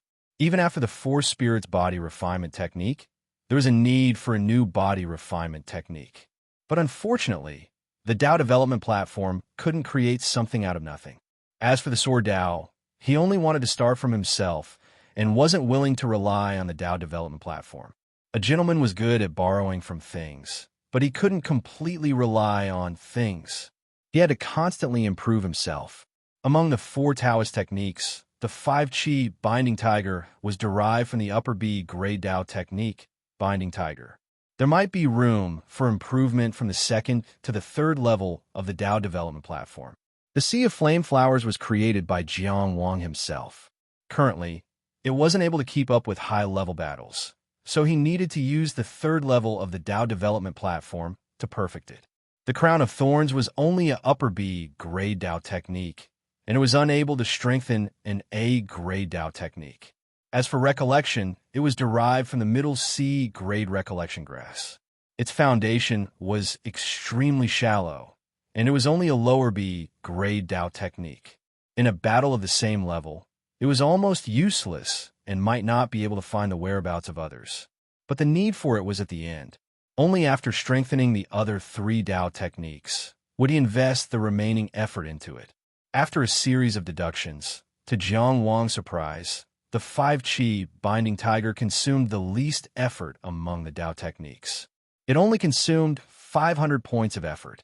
After Jiang Wang inspected the final Dao technique, he discovered that it only strengthened the control of the 5 Qi. It was better than nothing. Perhaps he had already reached his limit. After deducing the Sea of Flame Flowers and the Crown of Thorns to the lower 8 grade Dao technique, more than 10,000 points of effort had been used up. He could only leave recollection for next time. After the Sea of Flame Flowers was sublimated, it strengthened the cycle of flame flowers extinguishing and strengthened the Dao technique itself. Presumably, it wouldn't be easily torn apart by others. Before this, a Dao technique that could build a home ground was rarely successful for Jiang Wang. After the Crown of Thorns was sublimated, it had an effect on an A-grade Dao technique. Apart from the thorns being a little sharper, there weren't any other changes. Even the names of the 2 Dao techniques didn't need to be changed. After completely familiarizing himself with the sublimated Dao techniques, there was no need to talk about the increase in battle strength. On the other hand, the glory of being a cultivator of 6 directions made Jiang Wang speculate about the Blessed Land. Would the secret of the Blessed Land be revealed when he actually won the challenge of the Blessed Land? Before this, because his Blessed Land was directly inherited and had been continuously degraded, he had lost the ability to obtain information. The more he understood the great illusionary land, the more he was in awe of it. What kind of person or organization could build such a great illusionary land? After coming out of the great illusionary land, Jiang Wang didn't immediately immerse himself in battle review and cultivation as usual. Instead, he slightly tidied up his appearance and walked out of the room. Today was a special day. Su Fang's corpse would be buried today. Speaking of which, ever since Su Fang dissected Tangan and committed suicide in the Greenstone Palace, his corpse had been lying outside the Greenstone Palace, untouched by anyone. No matter how cold and desolate the Greenstone Palace was, it was still part of the Qi Emperor Palace. In such a place, an uncollected corpse was very strange. The Qi Emperor's silence from beginning to end made people unable to figure out what was going on. They couldn't even pick a side. The treatment of Su Fang's corpse seemed to be naturally tainted with a political attitude. Not many people dared to rashly express their opinions. Many people were wondering if they should wait for Jiang Wuliang to deal with the corpse. Although Su Fang was imprisoned, it didn't make sense to leave his corpse lying outside the palace. Jiang Wuliang also had enough reason to do something about it. After all, Su Fang's knife had deeply stabbed into his body. However, Jiang Wuliang also remained silent, as if he didn't know anything about the outside world, or rather, he didn't care. People believed that they could rest in peace after being buried. However, Cheng Gung Sheng couldn't restrain himself. For the same reason, Jiang Wang couldn't do the same. As for the Four Seas Merchant Alliance, it was for the same reason that they suspected Cheng Gung Sheng. The Jubao merchants had encountered today's situation, so the Four Seas Merchant Alliance was even more suspicious. There was no need for evidence, only a motive. There was no need to ask Qing Shi. He would definitely refuse. There was no need to make things look bad for no reason. Due to various reasons, even though this matter had always been on his mind, he could only watch silently. In the end, it was Su Xiangqian who came out to resolve this matter. His reason was very simple. A famous person couldn't be left alone. Thus, he used his own money to bury Su Fang's corpse. Chapter 398. When he arrived at the Green Cliff Lindsay courtyard, it was much emptier than usual. The students of the academy took a break every 5 days. Today was the break, but it wasn't peaceful. Jiang Wang was still outside the courtyard when he heard the old dean's bitter voice. Withdraw. Why withdraw again? Then came Su Xiangqian's self-righteous voice. This is what I deserve. It's just a little bit earlier. Why can't I withdraw? Cultivators of the academy in jerky. It was usually used to refer to the teacher's salary. The old dean's voice trembled, probably because he was angry. How dare you? You've already withdrawn 30 years later. Do you doubt my loyalty to the academy? Won't I stay in the academy for the rest of my life? Or do you think I won't live 30 years? Are you cursing me? A good young man in his prime? Go away. Don't pester me endlessly. Oh, Dean, your attitude is a disgrace to the gentleman. What do you mean by gentleman? Gentleman means... Are you kidding me? Just tell me if you'll give it or not. Jiang Wang hesitated for a moment, but still walked in. He heard the old dean ask, Do you see the door over there? What's the style? Su Xiangqian grabbed his sleeve and didn't let go. Dean, are you old and dim-sighted? That's a wall. Isn't that it? The old dean sneered and flung Su Xiangqian away. No way. Good for you. Su Xiangqian pointed at his back and said, When I write a poem to attack you and ruin your reputation, don't say I didn't warn you. Writing a poem to attack was a popular way among the literati. They didn't limit themselves to poems and songs. Generally speaking, they were more serious and needed to be treated with caution. For example, Emoya, the great scholar of the Green Cliff, said, Death entangled with riches and honor, sacrificing himself for the country without a famous general. It almost nailed Jinghai on the pillar of shame. It wasn't a good reputation for Qi. Therefore, few people in Qi talked about it. But in the face of Su Xiangqian's threat, which carried great weight among scholars, the old dean only responded with a cold snort. He actually ignored it, completely indifferent. Ayya! Su Xiangqian was so angry that his forehead tightened. He felt that his talent had been greatly looked down upon. When he turned around and saw Jiang Wang, his eyes lit up. Jiang Wang wore a pure white t-shirt today. His appearance was more refined and handsome, and his skin tone was very good, very white. This robe that was often worn by scholars was surprisingly suitable. Brother Jiang, with your outfit today, you and I can be called the twin prides of Mount Haste. Rushing Horse Mountain was the grave he chose for Su Fang. Jiang Wang didn't want to be in the same league as Mr. Gao, so he laughed and said, When are we leaving? Speaking of which, Su Xiangqian might have considered the Green Cliff Academy when he went out to collect Su Fang's body, but his main purpose was to help Jiang Wang resolve the knot in his heart. This point was not explicitly stated, but both parties knew it in their hearts. We can leave when the coffins at Baishur Street are ready, Su Xiangqian said casually, then asked with some indignation, Why is it so hard to get an advance on cultivation? Brother Jiang, tell me, is Dean Lu looking down on me? Jiang Wang didn't comment. Taoist, Confucian, and other prominent schools were different from ordinary sections. Disciples didn't all devote themselves to cultivation. A large portion of them only devoted themselves to learning, burying themselves in the classics, and didn't think about becoming extraordinary in cultivation. Of course, there are also examples of those who could understand the classics and reach the heavens in a single bound. Although old Dean Liu seemed to be just an ordinary dean, no one knew if he had any complicated relationships in the Green Cliff Academy. Moreover, he actually had respect for these so-called old-fashioned people. But speaking of which, Su Xianqian wanted to get an advance on cultivation because he wanted to collect Su Fang's body. Jiang Wang couldn't fork out this money, and Cheng Gengsheng wouldn't do it either. It wasn't convenient for him to ask others for help with this matter. Otherwise, with the scholar old Su's usual confidence, he wouldn't need to consider money. He only had an ordinary teaching position in the academy, so he didn't have much money. As a transcendent expert, the Green Cliff Academy didn't lack for his daily expenses, but he spent a lot of money in the 4 famous academies. No matter how famous the Green Cliff Academy was, it couldn't support their young masters like those aristocratic families. Therefore, Su Fang often freeloaded from his friends when he didn't have enough money. That was how the reputation of Su Fang being stingy spread. Cough.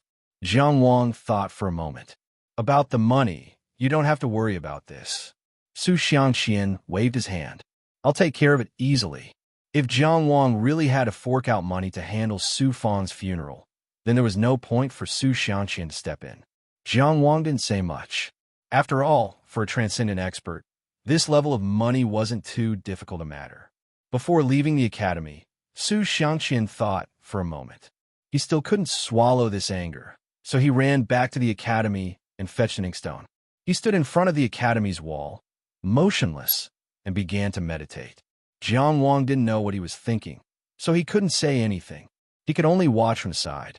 After a long time, Su Xianqian's eyes flashed. He pressed one hand on the inkstone and ground out a suitable amount of ink. He then pulled out the ink with his other hand. Using his finger as a pen, he quickly wrote on the wall of the Green Cliff Academy. The title read, Green Cliff Academy. The poem read, Unchanging Academy Master. The first courtyard was filled with a foul atmosphere. There's no next meal. How can a phoenix live in a grass nest? After he finished writing, he was satisfied. He looked at Jiang Wang and said, How is it? Jiang Wang still owed him a favor. He said, The ink is well ground. The poem is neatly written. Of course, they were all 7 words in a sentence. They were neatly arranged and pleasing to the eye. Su Xianqian was very satisfied. He threw the inkstone into a flower bush in the corner. Let's go. Jiang Wang followed and ran. They were far away from the academy. Su Xianqian suddenly sighed again. Sigh. What's wrong, Brother Su? Jiang Wang was really supportive today. Su Xianqian was helping him by helping to bury Su Fang. Su Xianqian sighed. Although old Academy Master Liu is a bit stubborn, he's not a bad person. If I write a line today and spread it around the world in the future, wouldn't I be ruining his reputation? Why don't I go back and wipe it? Jiang Wang pondered for a while and replied cautiously, I don't think it's necessary. Of course, I'm not saying that your poem doesn't have that influence, and I'm not saying that your poem isn't good. I also lack the ability to appreciate poems. What I mean is, a scholar knows his innocence. A straight body is not afraid of a crooked shadow. Old Academy Master Liu's character can't be determined by 1 or 2 poems. Jiang Wang added as he thought. Besides, he should have seen your poem by now. It's up to the Academy Master to decide whether to keep it or not. If we go back now and bump into him, he didn't know which point convinced Su Xianqian. In short, after much persuasion, he finally dispelled his impulse to go back and bump into the tip of a knife. The two of them went straight to their next target, Xiao Yinxiao's old Zhang coffin shop. Chapter 399. There was no bridge within 10 miles of Shaolian Bridge, so it was unknown why it was called that. In short, it continued on like this. However, there were paper dolls, wreaths, coffins, all sorts of shops related to funerals. It was Linzi City's famous White Matter Street. Old Zhang's coffin shop was the 4th from the left of Shaolian Bridge. It was said that the boss had only one son for 3 generations and had been here for 3 generations. The shop was medium-sized. There was a black curtain at the door, and no one greeted him. There were taboos in the business of funerals, especially coffins, which couldn't be exposed to sunlight. Soliciting customers shouldn't be done, and they should be left to their own devices. At most, they should be like old Zhang, who had several generations of craftsmanship and had a good reputation. Su Xiangqian lifted the curtain and entered, asking, "Boss, have the coffins I asked for been prepared?" Inside, there was a small and thin figure sitting among several coffins, eating rice. He was probably the boss of this coffin shop, that old Zhang of White Matter Street. He raised his head, put down his bowl and chopsticks, and greeted, "Mr. Su, everything has been prepared according to your instructions." His voice was very thin and cold, as if he hadn't seen the sun for many years. Scholar Su considered himself righteous and didn't have any taboos about this kind of place. He looked left and right and asked, "Where is it?" Old Zhang stretched out his hand and said, "It's over here. Mr. Su, please come and take a look." He hesitated for a moment, but still added a reminder, "It's not good to look at other people's coffins. I'm afraid of offending them." Jiang Wang was silent the entire time, allowing Su Xiangqian to communicate in front of him. Su Xiangqian maintained his politeness and wasn't displeased. "You're right to remind me." In the outer room, there were 2 rows of coffins, an odd number of 11 in total. There were other rooms inside, so it wasn't good to go in and take a look. Su Xiangqian's coffin was in the 3rd position in the 2nd row. Just from the appearance and the craftsmanship, it was indeed not bad. Su Xiangqian reached out and touched it, feeling the texture. Very good, not bad. Good craftsmanship. The wood is also good. Old Zhang wasn't modest, only using his gloomy voice to say, "I don't dare to be careless when it comes to making a living." Jiang Wang also went forward to take a look. He indeed felt that it was quite good, not half-heartedly. "All right." Su Xiangqian glanced at Jiang Wang's expression, then clapped his hands and said, "I'll have to trouble boss to find 2 people to help me carry them all the way. Then I'll go pick up my pitiful relatives and bury them." "That's not a problem. There are plenty of young people who are willing to use their strength on this small bridge." Old Zhang replied, but his feet didn't move. Su Xiangqian nodded. "Then I'll have to trouble you." "Ahem." Old Zhang coughed softly and rubbed his hands in embarrassment. "About that, the money for the longevity materials." Su Xiangqian was surprised. "Haven't you already paid for it?" "Mr. Su, you only pay the deposit." "Oh, I see." Su Xiangqian seemed to have just remembered and continued, "Don't worry, I'll give it to you later." "Mr. Su." Old Zhang was in a difficult position. "This is a longevity material made from golden silk namu. We paid a lot of money in advance for the wood, plus the wages of the workers. Golden-rimmed Phoebe was a top-notch longevity material, and its price was even higher than gold. For this coffin shop, it was indeed a huge cost that couldn't be taken lightly. If Su Xiangqian hadn't paid a lot of money in advance, this business wouldn't have been so easy to complete. "Hey, I was wondering what it was. I came out in a hurry and didn't bring any money." Su Xiangqian said without any hesitation and took a seal from his waist. "Boss, do you know Greencliff Courtyard?" Greencliff Academy opened this courtyard in Lindsay, and it was quite famous. Old Zhang said, "That's the best academy." "Of course I know. I'm a teacher of Greencliff Courtyard. Take this seal to my door. The dean will give you the rest of the money, and it won't be less than you." "Oh, of course I trust Greencliff Courtyard. In fact, it doesn't matter if it's a little later." Old Zhang cupped his hands apologetically. "Sorry for the disrespect, Mr. Su." Although he said this, his hand still took the seal in a timely manner. Moreover, Jiang Wang also noticed that in a very short period of time, Su Xiangqian had already pinched the entire seal, probably using a unique method to identify the authenticity of the seal. Of course, it was real. Su Xiangqian was a genuine teacher of Greencliff Courtyard. Of course, whether old Dean Liu was willing to pay for him was another matter. Su Xiangqian snorted. "Go and find someone. My family must be waiting anxiously." Old Zhang hurriedly lifted the curtain and went out. It seemed that he really trusted the teacher of Green Cliff Courtyard. He didn't even say to wait for a shop assistant to come back and watch the shop before leaving. Jiang Wang glanced at Su Xiangqian. His meaning was obvious. Will old Dean Lu help you pay? Don't cheat these people who rely on their craftsmanship for a living. Su Xiangqian returned a reassuring look and said, he doesn't care if I'm poor, but he definitely cares about the reputation of the academy. This was not wrong. But at that time in the academy, Su Xiangqian said that he could easily solve the money problem. He didn't expect it to be like this. He first tried to buy on credit, but when he couldn't, he transferred it back to Green Cliff Courtyard. Now, even if old Dean Lu didn't want to, he would have to withdraw his tuition for the next few decades. While old Zhang went to find someone to carry the coffin, Su Xiangqian went outside. To be precise, he went to the paper figurine shop next door. Boss, give me 2 paper figurines. I want the beautiful ones. This shop didn't use a black curtain. The paper figurines probably looked better under the bright light. Sitting in the shop was a middle-aged man with a wooden expression. He sat on a bench and skillfully worked. He didn't look up when he heard Su Xiangqian. He only said, they're all here. You could take whichever one you see is beautiful. Cough, cough.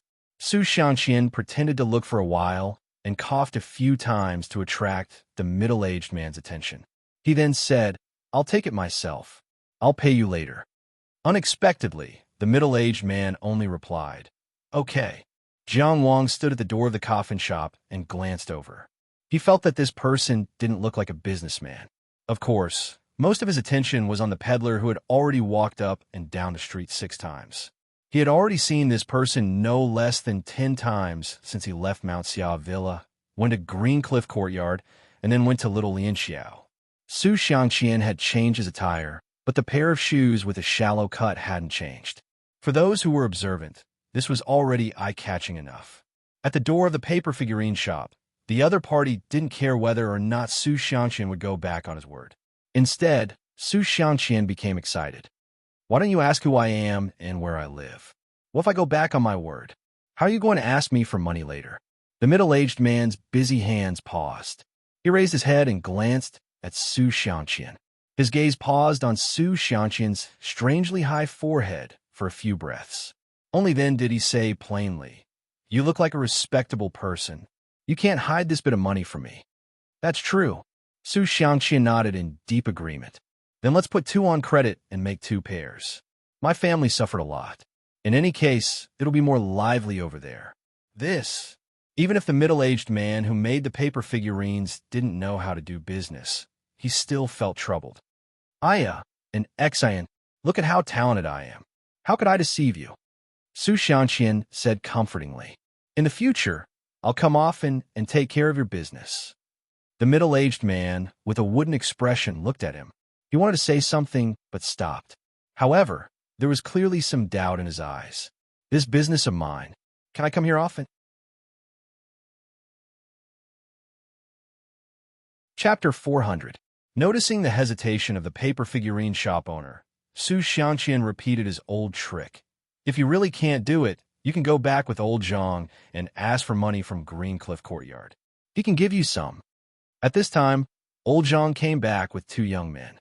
After hearing the conversation, he said, this is a teacher from the academy. What's wrong with trusting him? Jiang Wang couldn't help but glance at him. This person's voice was cold and gloomy, but he was warm-hearted inside. The middle-aged man from the paper figurine shop only replied, okay. Then he lowered his head and busied himself with the paper figurines. He seemed to be very familiar with the process. Old John from the coffin shop said to Su Xiangqian, Mr. Su, these 2 are good young men who are willing to work hard. Do you think they'll work? Su Xiangqian waved his hand. I'll take them. He didn't forget to add, there's no need to trouble 2 masters for the same thing. You can also go to Green Cliff Courtyard to ask for their wages. Okay. Old John agreed. The 2 young men were indeed strong. It was late autumn, and they only wore a single layer of clothing. The muscles on their bodies were very obvious. They carried the coffin on both sides, and it was very easy for them to walk.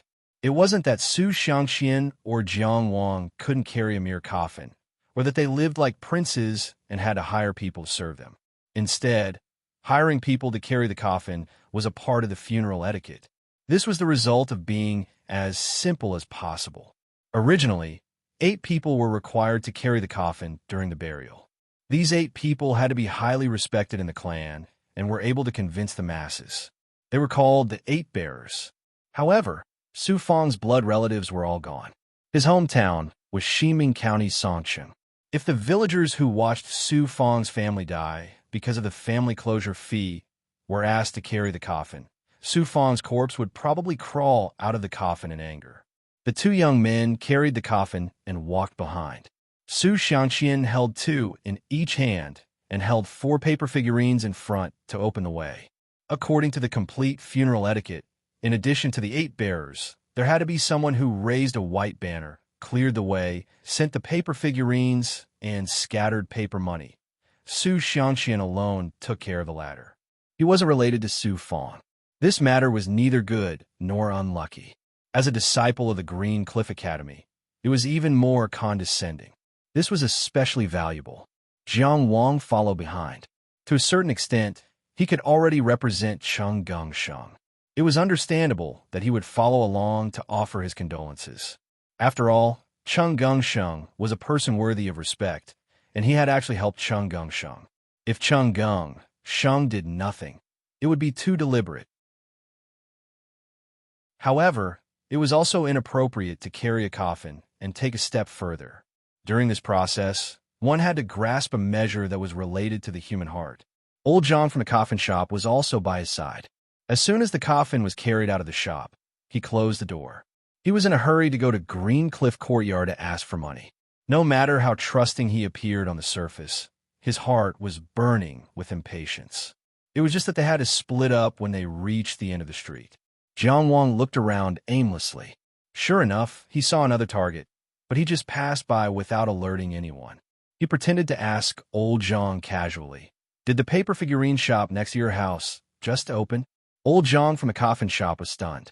He said, "The shop has been open for many years, but Oldie went back to his hometown to recuperate a few days ago.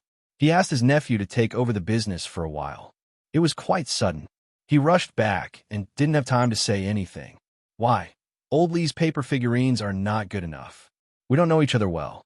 He's only been here for a few days and doesn't talk much." These people couldn't be offended. Therefore, Old Zhang immediately shirked responsibility. No, Jiang Wang explained. "I just saw that you guys were a bit distant, so I asked." "I see." Old Zhang from the coffin shop responded, and the two stopped talking.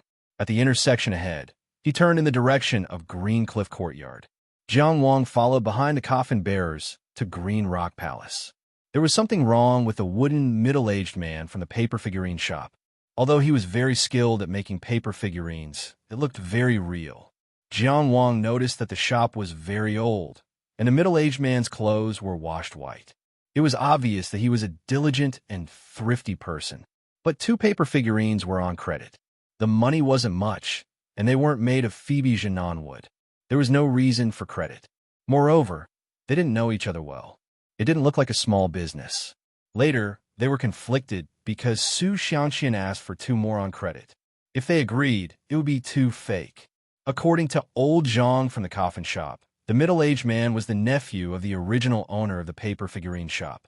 This didn't seem to be a problem, but it couldn't stand up to careful scrutiny. Why didn't he recuperate in Linzi? Why did he travel back to his hometown? Moreover, if Oldie really let his nephew take over his shop, there was no reason for him not to introduce his neighbors and let them take care of him. With all these reasons, Jiang Wang could conclude that the wooden middle-aged man wasn't here to do the paper figurine business. But this had nothing to do with him. The safety of Linzi City was in charge of the Imperial Guards, and the law and order of the patrol office were in charge. Moreover, the man might not be a bad person. He couldn't do anything just because of his suspicions. He just kept it in his heart, carrying the coffin through the streets and alleys. Even the densely populated Linzi City had to give way. On the other hand, the outside of the Bluestone Palace was deserted. No one stopped them.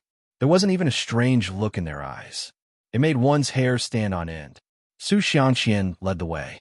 Other than their footsteps, there was no other sound. The two young men who were hired to carry the coffin chatted a little at first to boost their courage. Later, they stopped talking. Outside the only door of the Bluestone Palace, Jiang Wang saw the dead Su Fong. He was still kneeling, facing the door. His hands were holding a dagger. His chest and abdomen were cut open. His appearance was very tragic. Because he had been dead for some time, there was no one to collect his body. His body had decayed to a certain extent, but it was still in good condition. The two young men who were carrying the coffin vomited on the spot. Jiang Wang and Su Xiangqian were very silent. Su Xiangqian directly lifted Su Fong's body with his noble spirit and placed it into the coffin that was specially made for him. Jiang Wang made a gesture to summon the flower of devouring to clean up the filth on the ground. Bluestone bricks and green moss. The Bluestone Palace was cold and silent. Jiang Wang was a little worried. You directly used the noble spirit. Will it affect your cultivation? Su Xiangqian said in a rare, serious tone. For someone like Su Fong, even if his corpse rots, it's not filth. He's closer to the noble spirit than the noble spirit. It's my honor to be able to bury him. After all, the noble spirit was only a cultivation method. People like Teacher Liu of Jia City could also cultivate it.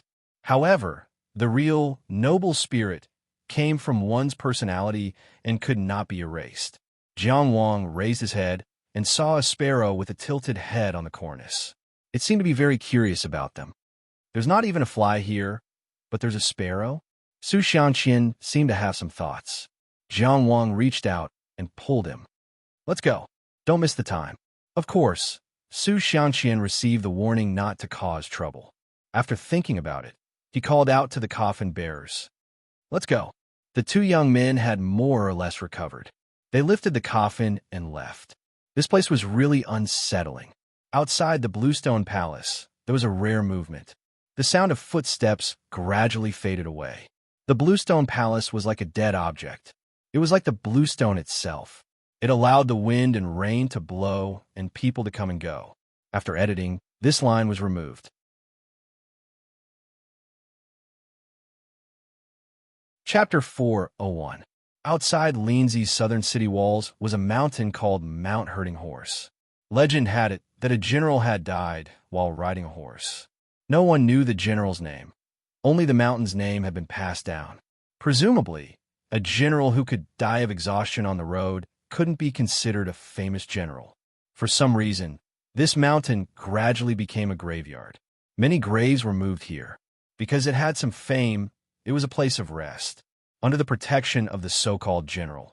Not just anyone could be buried here. It could be considered a good graveyard. Su Xiangqian chose this place to rest for Su Fong, a member of his family from 500 years ago. Why else would it be said that Linzi had a lot of people? After leaving the city, at least they wouldn't have to rub shoulders with each other. However, there were still many people on the official road, including those who were out on the field, traveling merchants, and all kinds of people. After walking for about half a stick of incense's time, the number of people on the road began to visibly thin. Jiang Wang paused, then said, "You guys go first. I'll catch up later." Su Xiangqian didn't ask why. He only made a sound of agreement and continued to walk forward. Jiang Wang turned around, his hand on his sword, and walked toward the porter with a clear goal. The porter carried a load of stone and even moved to the side. Jiang Wang also moved 2 steps to the side. He raised his head and said in a native Linzi accent, "Young master, I won't move. Please go first." Sweat dripped from his forehead. His smile was simple and honest.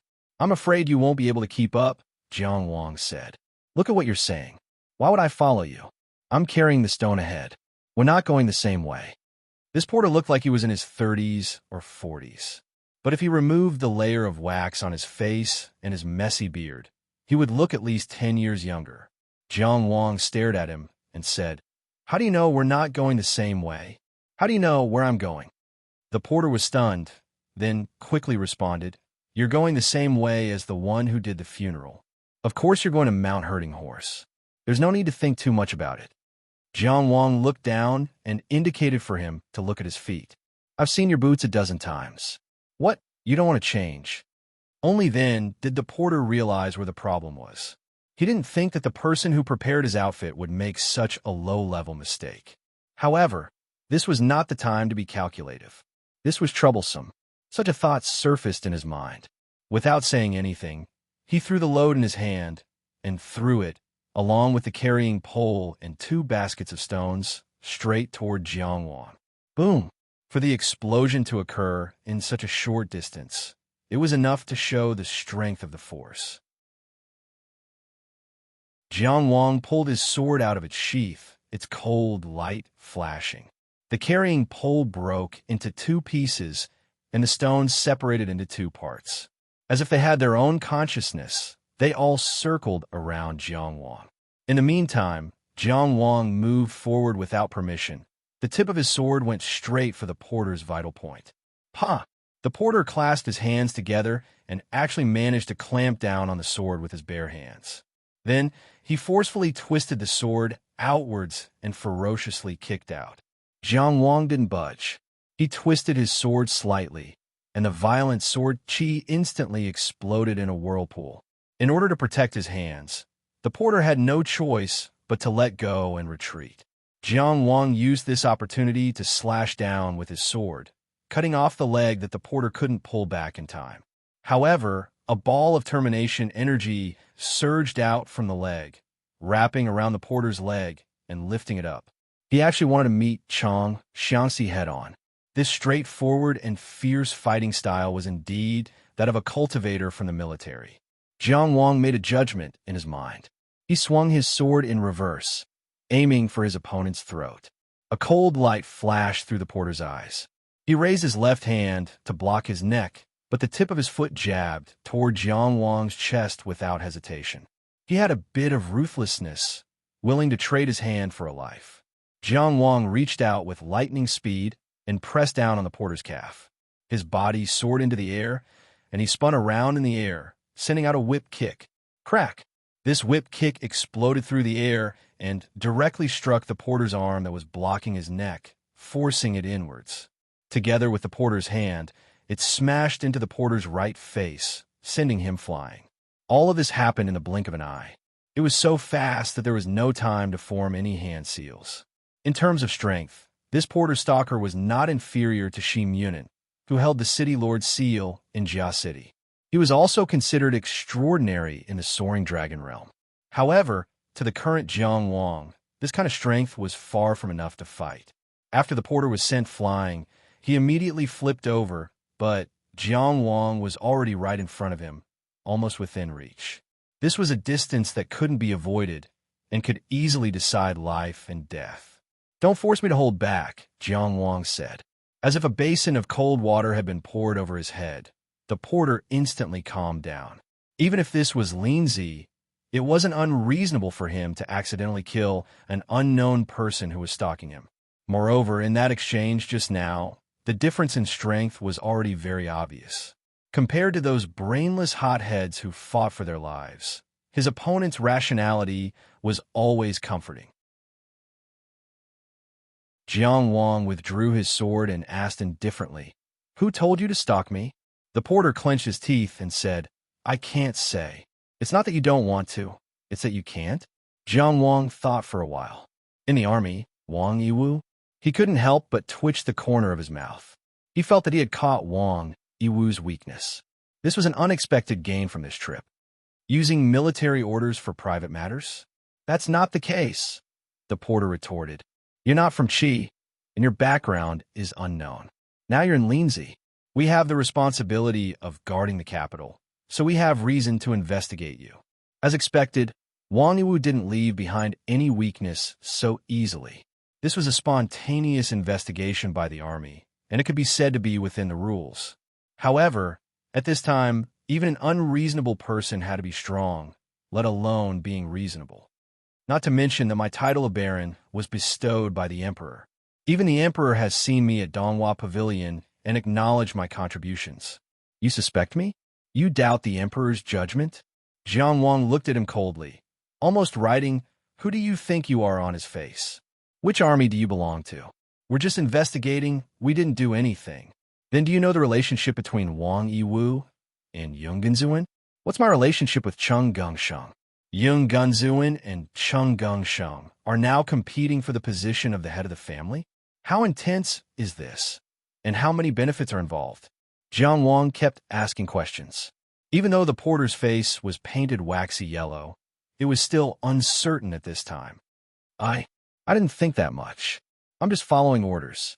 Jiang Wang stared at him, his fingers tapping lightly on the hilt of his sword. The porter was also silent, waiting for his decision. After a long time, Jiang Wang said, "Wipe your face clean. Let me remember who you are." With this person's cultivation, no matter which army he was in, he was definitely not an ordinary soldier. It was very suspicious that Wang Yiwu sent someone like this to follow him. It didn't seem like a simple stalking. If Jiang Wang killed him directly, it would be too stupid. Being stared at by Jiang Wang like a sword, the porter didn't hesitate and wiped his face with his hand. The waxy yellow thing was wiped away, and even his beard disappeared. What appeared in front of him was a young face with average looks, but a healthy complexion. He was probably in his 20s. Jiang Wang was even more certain of his judgment. He only said, "We're going the same way now, right?" Then, without saying anything else, he turned and walked in the direction of Su Xiangqian. He wasn't worried that Su Xiangqian would take the opportunity to escape, because both of them knew that there was no way to escape. The young man who was still wearing the porter's clothes changed his expression for a while. In the end, he walked and followed behind Jiang Wang.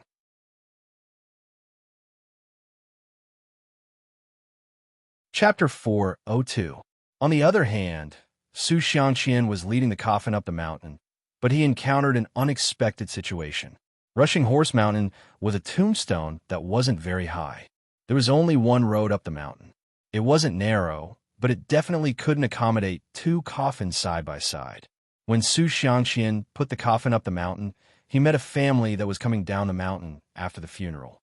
This time, however, the scale was much larger.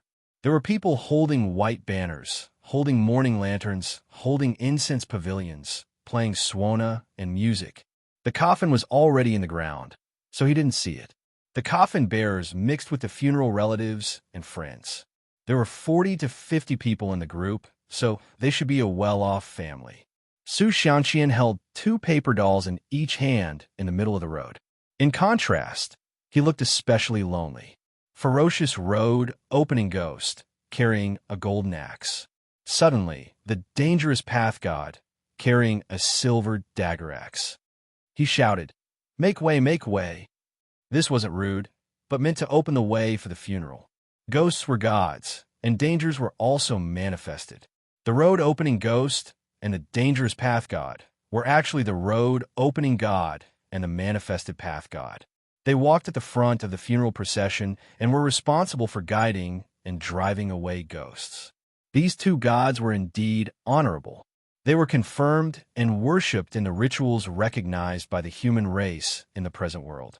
They were relatively orthodox existences in the divine path.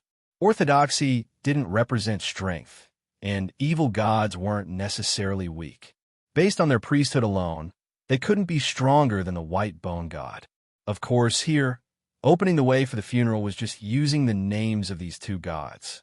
They couldn't really control the gods. Logically speaking, since the opening words had been said, the other side should make way. After all, this side was going up the mountain, and the other side was going down the mountain. One side was still carrying the coffin, while the other side was already in the ground. This was the reason, but not everyone paid attention to it. There was an oily young master on the opposite side. He was probably used to living like a prince and couldn't bear hardships. He leaned on a carriage alone. It was easy to make way for people, but it was inconvenient to sit in a carriage unless he came down. Perhaps he was arrogant, or perhaps he was relying on the number of people. He looked at Su Xiangqian from afar and said, "Stop talking nonsense. Quickly move aside. You're being unreasonable." One of the young people carrying the coffin couldn't help but say, "Generally speaking, if there's an intersection, the one going down the mountain, the one going up the mountain, the one already in the ground, and the one about to be in the ground. Are we supposed to stop the coffin and let you do it?" Along the way, Su Xiangqian had secretly used his strength. Otherwise, The two juniors wouldn't have been able to carry the coffin so easily. At this moment, he was full of righteousness and vigor. "Hey, you're still so energetic." The oily young master slapped the armrest. "Send out a few who can fight." A few brawny men from the crowd squeezed to the front. He shouted, "I won't let you. Serve me with a stick." On the other side of the mountain, the two young men carrying the coffin immediately fell silent. They carried the coffin and prepared to move it to the side. Su Xiangqian raised the paper figurine and stopped it. "Don't move." He looked at him with contempt. "Who are you? Which family are you from? Why are you so unreasonable? Huh, there's really someone who isn't afraid of death. You're trying to put up a front with me?" The oily young master became spirited and treated this as entertainment. He sneered and said, "Tell him who I am." A lackey at the side immediately said, "Our young master is a high-ranking official in the general's office, a guest of honor in the patrol inspector's office, the third ruffian on the street, the mountain tiger in the underworld, and the seventh master Huang in business. They're all my young master's little brothers. Go and ask around in the underworld. How many heroes of this age are there in Linzi?" Good heavens, it sounded really frightening. Su Xiangqian was shocked. So it's a local ruffian, hooligan, stinking scoundrel. Without waiting for the other person to react, he sneered as well. "You guys also tell him who I am." The oily young master forcefully suppressed his temper. He also wanted to know who this person was. The two young men carrying the coffin looked at each other, and it didn't make sound. They really didn't know who Su Xiangqian was. At this time, the ears of the young man in front of the coffin twitched. It was Su Xiangqian secretly transmitting his voice to him. Su Xiangqian transmitted his voice while looking back at him. "Don't worry about scaring them. Just say it directly." Facing Su Xiangqian's encouraging gaze, the young man braced himself and said, "Li Longchuan of the city-crushing Marquis estate is my young master's good brother. Cheng Gung Sheng of the Marquis estate begged to be his friend. Prime Minister Yan's grandson always paid the bill for him. Among the 4 great academies in the world, he comes from a proper background. In the whole of Linzi, among his peers, there is no one he needs to bow to." Every time Su Xiangqian sent a voice transmission, he would repeat it. However, the more he said, the guiltier he felt and the less he was confident. This boast was too big. There was no truth to it at all. The oily young master was interested in arguing at first, but after hearing the last sentence, he only sneered. Only one thing. Did such a person need to be buried and clear the way? Why would such a person bury his family and friends in Mount Rushing Horse? Mount Rushing Horse was considered a good graveyard, but it depended on where it was compared to. Motherf asterisk curs beat them to death. The oily young master pointed ahead angrily. "So good at boasting. Make them kneel here and repeat this 1,000 times." A few burly men rushed forward. Jiang Wang just happened to rush over and saw this scene. "Stop!" Su Xiangqian suddenly shouted, causing the other side to be stunned. He turned around and saw Jiang Wang coming over. "Come over quickly. I can't free my hands." Then he turned around and shouted, "Today we, the 2 prides of Mount Rushing Horse, are here. Let's see who dares to move." Jiang Wang's forehead was full of sweat. They really announced themselves as the 2 prides of Mount Rushing Horse. What kind of boring interest or taste was this? When the paper dolls landed, they were considered to have reached their positions. Of course, Su Fang's position was not there yet, so Su Xiangqian really could not free his hands. However, facing these people, he did not need to use his hands at all. He was purely lazy, which was also one of his many boring reasons. However, no matter what, Jiang Wang could not let Su Fang's corpse rest here. Therefore, he took a step forward and was about to give a small punishment. However, the oily young master on the other side shouted first, "Wait!" His voice was already trembling at this time. He scrambled down from the carriage and bowed deeply to Jiang Wang, the porter behind him. Eunuch, the porter stepped forward and kicked him over. "Do you think you have a right to greet me?" "Yes, yes, yes." The oily young master quickly got up from the ground and nodded his head and bowed. I was rude. He was fortunate enough to meet this person before. He knew that Scoundrel 3, Tiger of the Mountain, and Old Seventh Huang were not even qualified to sit in front of this person. As for the porter himself, he was extremely angry in his heart because he knew that he could no longer hide his identity. He coldly glanced at the group of people behind him. Mount Rushing Horse is a place to carry the dead. You're sitting there like a proper person. Are you anxious to be carried away? The oily young master knelt down again and kowtowed. I wouldn't dare, I wouldn't dare. The porter kicked him away again and scolded, Get lost. The oily young master did not dare to make a sound. He walked around Su Fang's coffin dejectedly, then lay on the ground and really rolled down the mountain. The group of people with him did not dare to make a sound. White banners, mourning lanterns, and incense pavilions were all put away. They all walked down the mountain from the side with their tails between their legs. The porter turned around and happened to see Jiang Wang smiling. That smile was extremely hateful.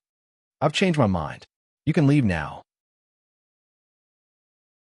Jiang Wang said, I won't ask for your name. However, you should know that from now on, your identity is no longer a secret to me and Cheng Gung Sheng. The porter looked at him for a moment, then finally turned and left without a word.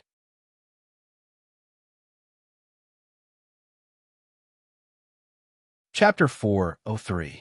From this day onwards, there was a new legend in the streets of Linzi. Mount Choma was an excellent place with good feng shui. Two important figures buried their families here. Those two important figures. One of them, Li Longchuan of the Marquis of City Crushing, was his good brother. Cheng Gung Sheng of the Marquis of Baoang begged to be friends with him. Prime Minister Yan's grandson always footed the bill for him, and the other one, Zheng Xiaoming of the capital's inspection office, could only be his follower and follow him everywhere. It was simply terrifying. People called them the twin prides of Mount Choma. From then on, it would be difficult to find a grave on Mount Choma. Of course, this was a story for later. On Mount Choma, the twin prides of Mount Choma, who had rested for a while, continued to walk up the mountain. The two juniors carrying the coffin became more and more energetic. They were rather valiant and high-spirited. Jiang Wang simply walked beside Su Xiangxian and followed him to open up the path. Aren't you going to ask me who that person was? Su Xiangxian curled his lips. He was very calm and indifferent. When you want to say it, you will naturally say it. Jiang Wang looked at him in a new light. I thought you would get to the bottom of it. It seems that you are not that bored. Su Xiangxian chuckled. I saw his appearance and know that his surname is Zheng. He seems to have some influence in Linzi. I will go back and ask Li Longchuan. Won't it be clear? Why should I be controlled by you here? Jiang Wang. Su Fang's burial ceremony was very simple. The grave had been decided long ago, and the grave pit had been dug long ago. The pallbearers lowered the coffin. As the person presiding over the funeral, Su Xiangxian grabbed 2 handfuls of soil and sprinkled it into the grave pit, completing the ceremony. Then he directly filled it with soil. No matter what happened in life, it was just a lump of soil after death. Life and death withered and flourished. There was a blank tombstone in front of the grave. It was bare and somewhat lonely. Su Xiangxian said, I thought for a long time, but I didn't know how to inscribe it, so it is empty here. What do you think? This was indeed a difficult thing to do. There were many things about Su Fang that could not be written. If he did not write about those things, he would not be complete at all. Jiang Wang thought about it and said, just write Su Fang. His name was his life, and there was no need of any other explanation. Su Xiangxian pondered for a moment before nodding. Then he squatted down and used his finger as a pen to write Su Fang's name on the blank tombstone. Compared to the messy graffiti on the walls of the green cliff courtyard, these 2 words were written in a steady and upright manner. Jiang Wang rubbed his fingers, and the flames began to flicker. For paper dolls and a lot of paper money were burned in front of the grave. Into green smoke, into black ash. Zheng Xiaoming left the rushing horse mountain covered in cold sweat. Thinking of the previous confrontation, he was even more scared and angry. Qi's most elite troops were known as the 9 soldiers. Other than the Tianjia army, The remaining 8 soldiers took turns guarding Lindsay. This year, it was the Rain Beheading Army's turn. He hid his identity and served in the Rain Slaying Army. He started as a small soldier, and now he was in charge of hundreds of people. There were also some annoying things in the army. Hiding his identity meant that these things could not be avoided. For example, the lieutenant who always disliked him found fault with him. He tolerated it again and again. Of course, because he was confident, he never lowered his head. Otherwise, with his strength, he would not be just a lieutenant now. He was being held down tightly by the lieutenant above him. This time, he was supposed to go home on vacation, but the lieutenant gave him a mission to follow and investigate the hero of the Qiyang battlefield, Jiang Wang from Qingyang Town. Jiang Wang was not from Qi, so it was logical that he was suspected. When he received the mission, even though he was not a scout and was not good at tracking, he did not think too much about it. He only thought that he was being targeted again. It was only after he had truly fought Jiang Wang and truly felt the possibility of being killed that he was truly moved. When Jiang Wang mentioned Wang Yiwu and Yunganzuan, he did not refute. In fact, it was to hide his identity and mislead Jiang Wang. After that, he had to follow Jiang Wang and had been thinking about how to get away. As for his identity being exposed by the ruffian on the horse mountain, it was a very ugly accident. But now that he calmed down and thought about it, the more he thought about it, the more he felt that it was very possible. He had heard about the fight between Yunganzuan and Chenggang Sheng, but he was not very concerned about it. No matter which side it was, it had nothing to do with him.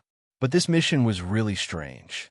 Although the Rain-Slaying Army was responsible for guarding the capital, was it necessary to investigate Jiang Wang on its own?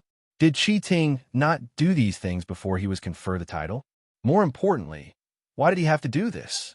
Clearly, he had never had the experience of tracking and investigation, nor was he good at it. Why did he have to be sent? It was his turn to take a vacation. Even the person who prepared his outfit made the mistake of wearing the same pair of shoes. Was it just because of carelessness? Was it so coincidental? Now that he thought about it, if Jiang Wang accidentally killed him today, what would the result be? First of all, his father, the dignified Northern Yamen commandant, would not let it go. For Yunganzuan, this was of course a good thing.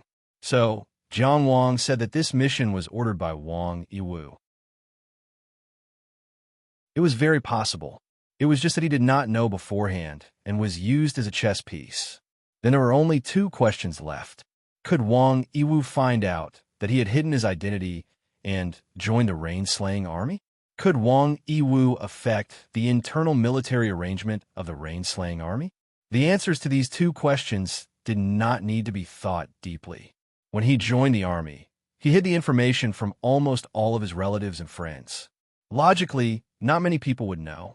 But with Wang Yiwu's influence in the army as the disciple of the army god, it was not difficult to find out.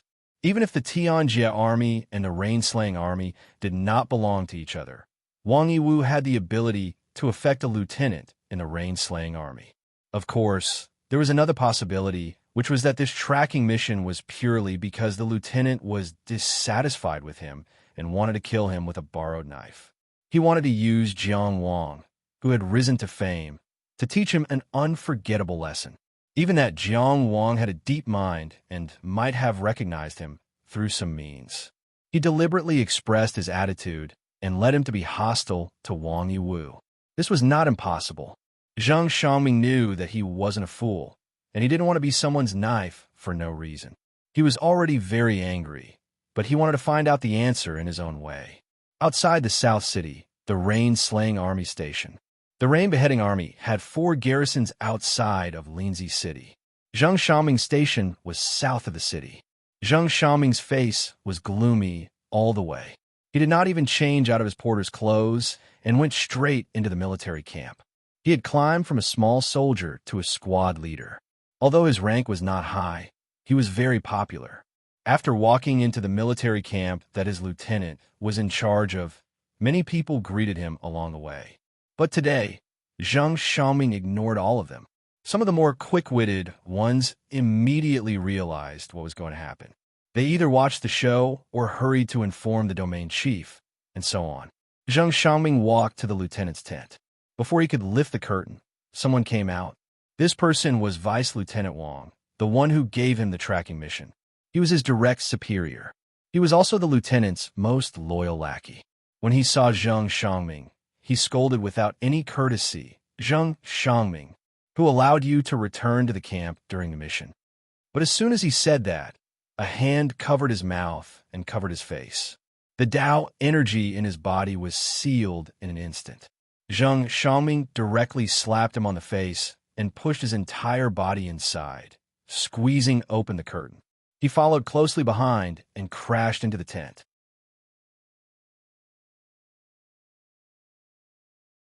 Chapter 404. Inside the tent, Commander Lei, who was bent over the table, suddenly raised his head and saw Vice Commander Wang being pushed in, followed by Captain Zheng Ming. His face instantly darkened. "Zheng Ming," he slapped the table and shouted, "do you know what crime it is to offend your superior?" Zheng Ming was the fake name Zheng Shangming used in the army. Zheng Shangming casually pushed Vice Commander Wang aside, ignoring the soldiers squeezing into the tent behind him. He strode forward, placed his hands on the table, and looked down at Commander Lei. "Do you know what crime it is to abuse public authority for personal gain?" Commander Lei was unable to restrain his anger and stood up. "Is it your turn to speak to me like that?" "Zheng Ming." Zheng Shangming reached out like lightning and pressed down on his shoulder, pushing him back into his seat. Because he had used too much strength in that instant, Commander Lei's shoulder let out a crisp crack. Before the soldiers could charge forward, Zheng Shangming said fiercely, "Let me introduce myself again. I am Zheng Shangming." "Lei, don't you love to show off your family background? The Northern Yamen Commandant is my father. Is that enough to show off to you? Just a mere surname of Lei is enough to make you so arrogant. Why don't you go ask Lei Fuqian if he knows you or me?" Vice Commander Wang, who had been pushed aside by Zheng Shangming, felt his legs go weak. Commander Lei himself also felt weak. He finally understood why that person had instructed him to deal with such a small character. A small character wasn't small. From beginning to end, the small one was him. Although his surname was also Lei, it was only a branch family. Lei Fuqian was the leader of the Lei family's new generation. He had never even met him, so how could he know him? He also knew the weight of the Northern Yamen Commandant's position. The so-called Northern Yamen was actually the capital city's inspection office. It was only because it worked in the northern part of the city that it was called the Northern Yamen. There were many offices in the northern part of the city, but the Northern Yamen had become another name for the capital city's inspection office. Just this point alone was enough to show the authority of the capital city's inspection office. The position of Linzi Patrol Commandant wasn't very high in rank, but it held great power and was responsible for the security of the entire Linzi. The Northern Yamen Commandant Zheng Shi was also one of the people with real power in Linzi, far from what a small commandant like him could compare to. To make a direct comparison, in the entire Rain Beheading Army, there were 80 lieutenants like him, not to mention the generals and lieutenants. Zheng Shi, on the other hand, was undoubtedly the boss of Beia. Only now did he know the background of the person he was always scolding and glaring at. Even so, Lieutenant Lei still forced himself to say, "No matter who you are or what your identity is, this is the Rain Beheading Army, not some random place. Since you're here, you have to follow the rules." After all, his personal guards were watching, so he couldn't embarrass himself too much. The Rain Beheading Army was, of course, one of the 9 soldiers. The military rules were strict. However, rules were always different from person to person. Zheng Shangming said coldly, "As long as I'm willing, I'll take your seat tomorrow. You want to talk about rules, identity, and seniority with me?" He wasn't exaggerating. When Cheng Gongsheng was in the Qiu Offense Army, in order to avoid arousing suspicion, he assumed the position of deputy commandant. If he relied on his family's connections to get a position in the army, it wouldn't be difficult for him to become a deputy commandant. Because what he said was true, it was particularly intimidating. Lieutenant Lei's voice finally became difficult. "What do you want? I don't want to do anything to you. I've never taken trash like you seriously." As Zheng Shangming spoke, he glanced at Deputy Commandant Wang, who was shrinking his head. Lei and Wang weren't good people. He continued to stare at Lieutenant Lei and said, "You need to give me an explanation now. Why did you arrange for me to follow the man from Qingyang town? Or rather, who ordered you to do so?" Wen Lianmu. Lieutenant Lei was very sensible. This was an unexpected name. Zhang Xiaoming thought for a while and remembered who this person was. So he asked coldly, "Where is he now?" "He should be in the Grand Marshal's mansion," Lieutenant Lei said. There was a flash of ridicule and satisfaction in his eyes. Even the son of the Northern Yamen's commandant couldn't directly confront the army god's disciple. In Zhang Xiaoming's mind, there was only one thought. As expected, there was only one emotion, like a spark exploding. It was anger that couldn't be suppressed at this moment. In the Grand Marshal's mansion, Wen Lianmu supported his chin with one hand and held a white chess piece with the other. He tapped the chessboard intermittently. Tap, tap, tap, tap, tap, tap. The sound was disorderly, making people feel distraught. However, Wang Yiwu, who was sitting cross-legged opposite him, didn't respond at all. He was still immersed in his own world of cultivation. After an unknown period of time, Wang Yiwu slowly opened his eyes after Wen Lianmu yawned a few times. At that moment, Wen Lianmu was secretly shocked by the release of his aura, and he became alert. "Hey!" Wen Lianmu threw the chess piece into the chess pot, which made a crisp sound. "You promised Zhong Xuanzuan to look after his stall, so there's no reason for you to hide and cultivate all day long. You don't do anything but order me around, right?"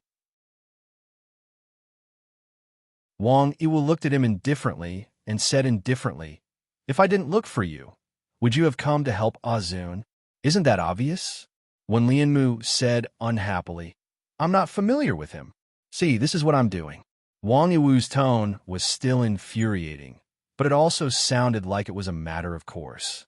Wen Lianmu gritted his teeth and said helplessly, "Just be stubborn.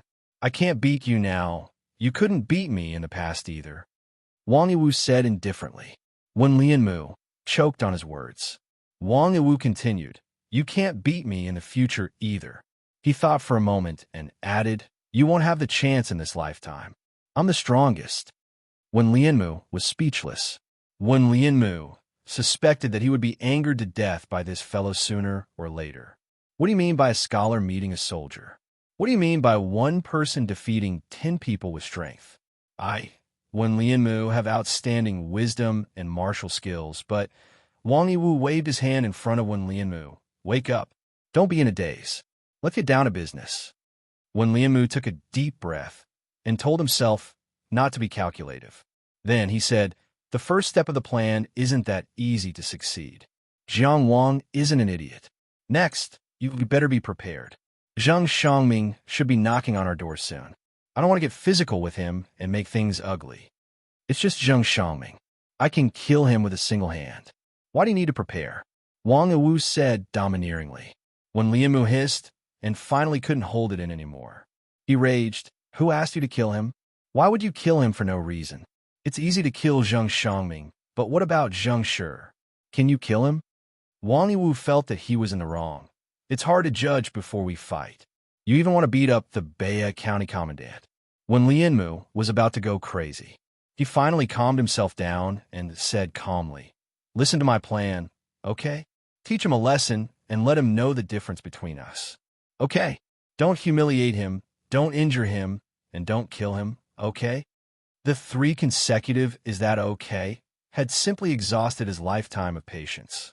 Wang Yiwu just looked at him indifferently with an expression that said, "You're confused." Finally, he replied, "Okay."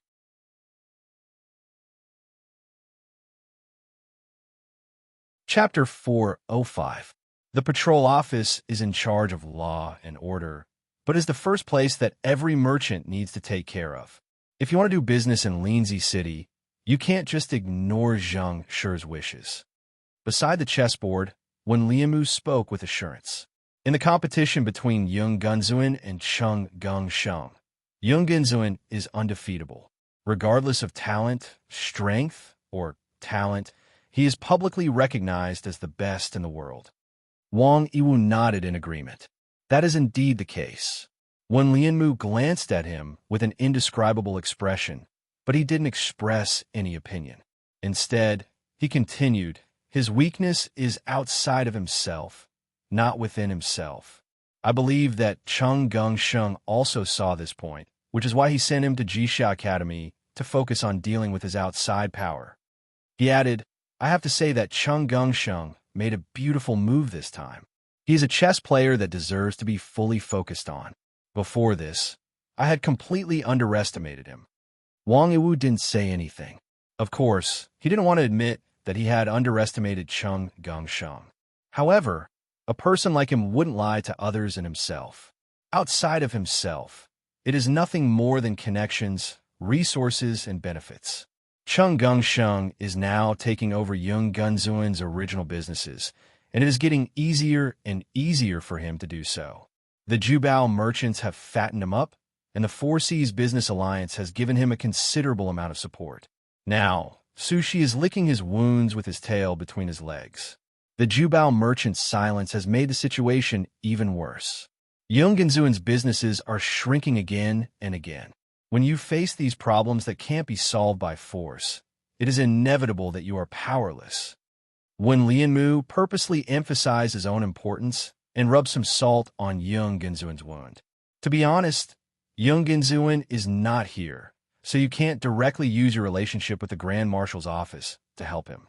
Now, in the field of business, we can't compete with Chung Gongsheng, who has the support of the Four Seas Business Alliance.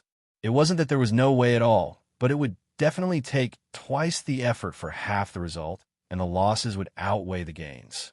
A wise man would not do such a thing. If we want to break out of this situation, we must set our sights far away. Let go. Wang Yiwu sat up straight like a javelin. So you saw the commandant of the Northern Yamen. His voice was very steady, but the Northern Yamen commandant is very upright. In a place like Linzi, where dragons and snakes are everywhere, if you want to have a good result, there are only two ways. Either they had superb methods, handled things smoothly, smoothed things over, and didn't offend anyone. Otherwise, they would be impartial and not give anyone face. That's what you're talking about, having a very upright body. When Lianmu smiled and said, no matter what kind of person Zheng Shi is, since he has shown the latter, he will never help us, especially not get involved in the internal competition of the Zhongshuan family and give others a chance to attack him. Therefore, I can only take a risk and force him into the game. In fact, it was because Wang Yiwu was weak in management that when Lianmu had no choice but to find a solution through the side door. Wang Yiwu paused for a moment before saying, you only care about the present and don't care about the future. When Lianmu reached out and grabbed a handful of white chess pieces, he watched them fall through the gaps between his fingers. If we want to turn the situation around in a short time, Zheng Shi is the best chess piece. As for the future, when Yung Gunzuan comes out of Jixia Academy, are you afraid of this piece, or is Yung Gunzuan afraid? The corners of his mouth twitched. Only now did he reveal his unique arrogance and sharpness. I believe in you, Wang Yiwu said. Then I am honored. When Lianmu deliberately replied in a hypocritical tone, then he said, everything is done with preparation, and unprepared will be done with. I have many plans for this plan. Zheng Xiaoming is tracking Jiang Wang, and I will find a way to expose him. The best situation is, of course, Jiang Wang kills Zheng Xiaoming, or Zheng Xiaoming kills Jiang Wang. If it is the former, the conflict between Chung Gongsheng and Zheng Shi will be unsolvable. If it is the latter, I don't know how close Jiang Wang and Chung Gongsheng are, but at least in today's world, Chung Gongsheng will not suffer such a big loss. What is the worst situation? The worst situation is that Zheng Xiaoming finds out that he is being schemed against, and then follows the clues to find me. But next to me, when Lianmu grasped the few chess pieces in his hand, raised a finger, and pointed at Wang Yiwu. Next to you. And then, I have seriously thought about Zheng Xiaoming. Zheng Xiaoming is a typical young master who doesn't want to rely on his family's connections, and tries his best to prove himself. A large part of the reason is that Zheng Shi has been strict with him, and another part is his own personality. When Lianmu continued his analysis, He can endure hardships and endure humiliation. But this is not because he has the quality of endurance. On the contrary, he is the most intolerant person who can't control his impulse to resist. The reason why he can endure those in the Rain Beheading Army is that he knows that those people and things are not worth mentioning. He treats them like ants, so he doesn't feel hardships or humiliation. He is determined not to rely on Zheng Shi, but Zheng Shi is his biggest source of confidence. He lives very awkwardly and very contradictory. He is the son of a powerful family, but he despises them. He looks like he doesn't care about his father's power, but in fact, he recognizes his father's authority. He looks like he doesn't dare to fight against Zheng Shi, but everything he does is to resist himself. There's a volcano hidden in his heart. Once it is touched, when Lianmu said as he opened his hand completely, and all the white chess pieces fell down instantly. Boom! He mimicked the sound. So you're sure that he will attack the marshal's office regardless of everything? Wang Yiwu asked. He can endure those people in the military camp telling him what to do, bullying, and forcing him, but he can't tolerate you, because you can really humiliate him and oppress him. What if you were wrong? I won't be wrong. When Lianmu's confidence made Wang Yiwu nod. Very good. When he is angry and attacks the marshal's office, his life and death will no longer be in his hands, and Zheng Shi will have to help us. This is just the second best choice. Because Jiang Wang is not reckless, we are left with the second best choice. When Lianmu didn't really care about the chess pieces that had been placed. Speaking of which, he said meaningfully, you never wanted to think about these things before. Wang Yiwu walked the path of bravery and the path of invincibility. No matter how treacherous the plot was, he could break it with one punch. He was too lazy to even learn the art of war. Wang Yiwu didn't answer directly. He only said, I am more suited to stay in the military. It is very uncomfortable in Linzi City. Ah, you might as well say, when Lianmu stopped here. Because at this moment, an angry voice rolled across the sky and resounded in the marshal's office. Of course, it also reached Wang Yiwu and Wen Lianmu's ears. Wang Yiwu, who do you think you are to hide? Come out. It was Zheng Xiaoming's voice. Just as expected, she had really calculated his choice perfectly. Unlike the other people in the marshal's office who were shocked and angry. When Lianmu and Wang Yiwu looked at each other, how does it feel to study other people all day long? Wang Yiwu asked. When Lianmu laughed, it is very enjoyable. P.S. I want to complain a little. When writing a classic Xinxia novel, it has to have an ancient charm, and the style is inevitably ancient. Someone scolded. Why are you pretending? You can't even understand what you are writing. I am not angry. I just think that I have to consider this part of the readers. When writing, I can't only think about myself. After all, many readers grew up with me in this novel world. Small details can still satisfy the readers. I tried to explain it without affecting the style of the writing. Then someone scolded me for being arrogant. Who do you think you're looking down on? You even need to translate a sentence in ancient Chinese. Arrogant. Arrogant. Oh, my heart is tired.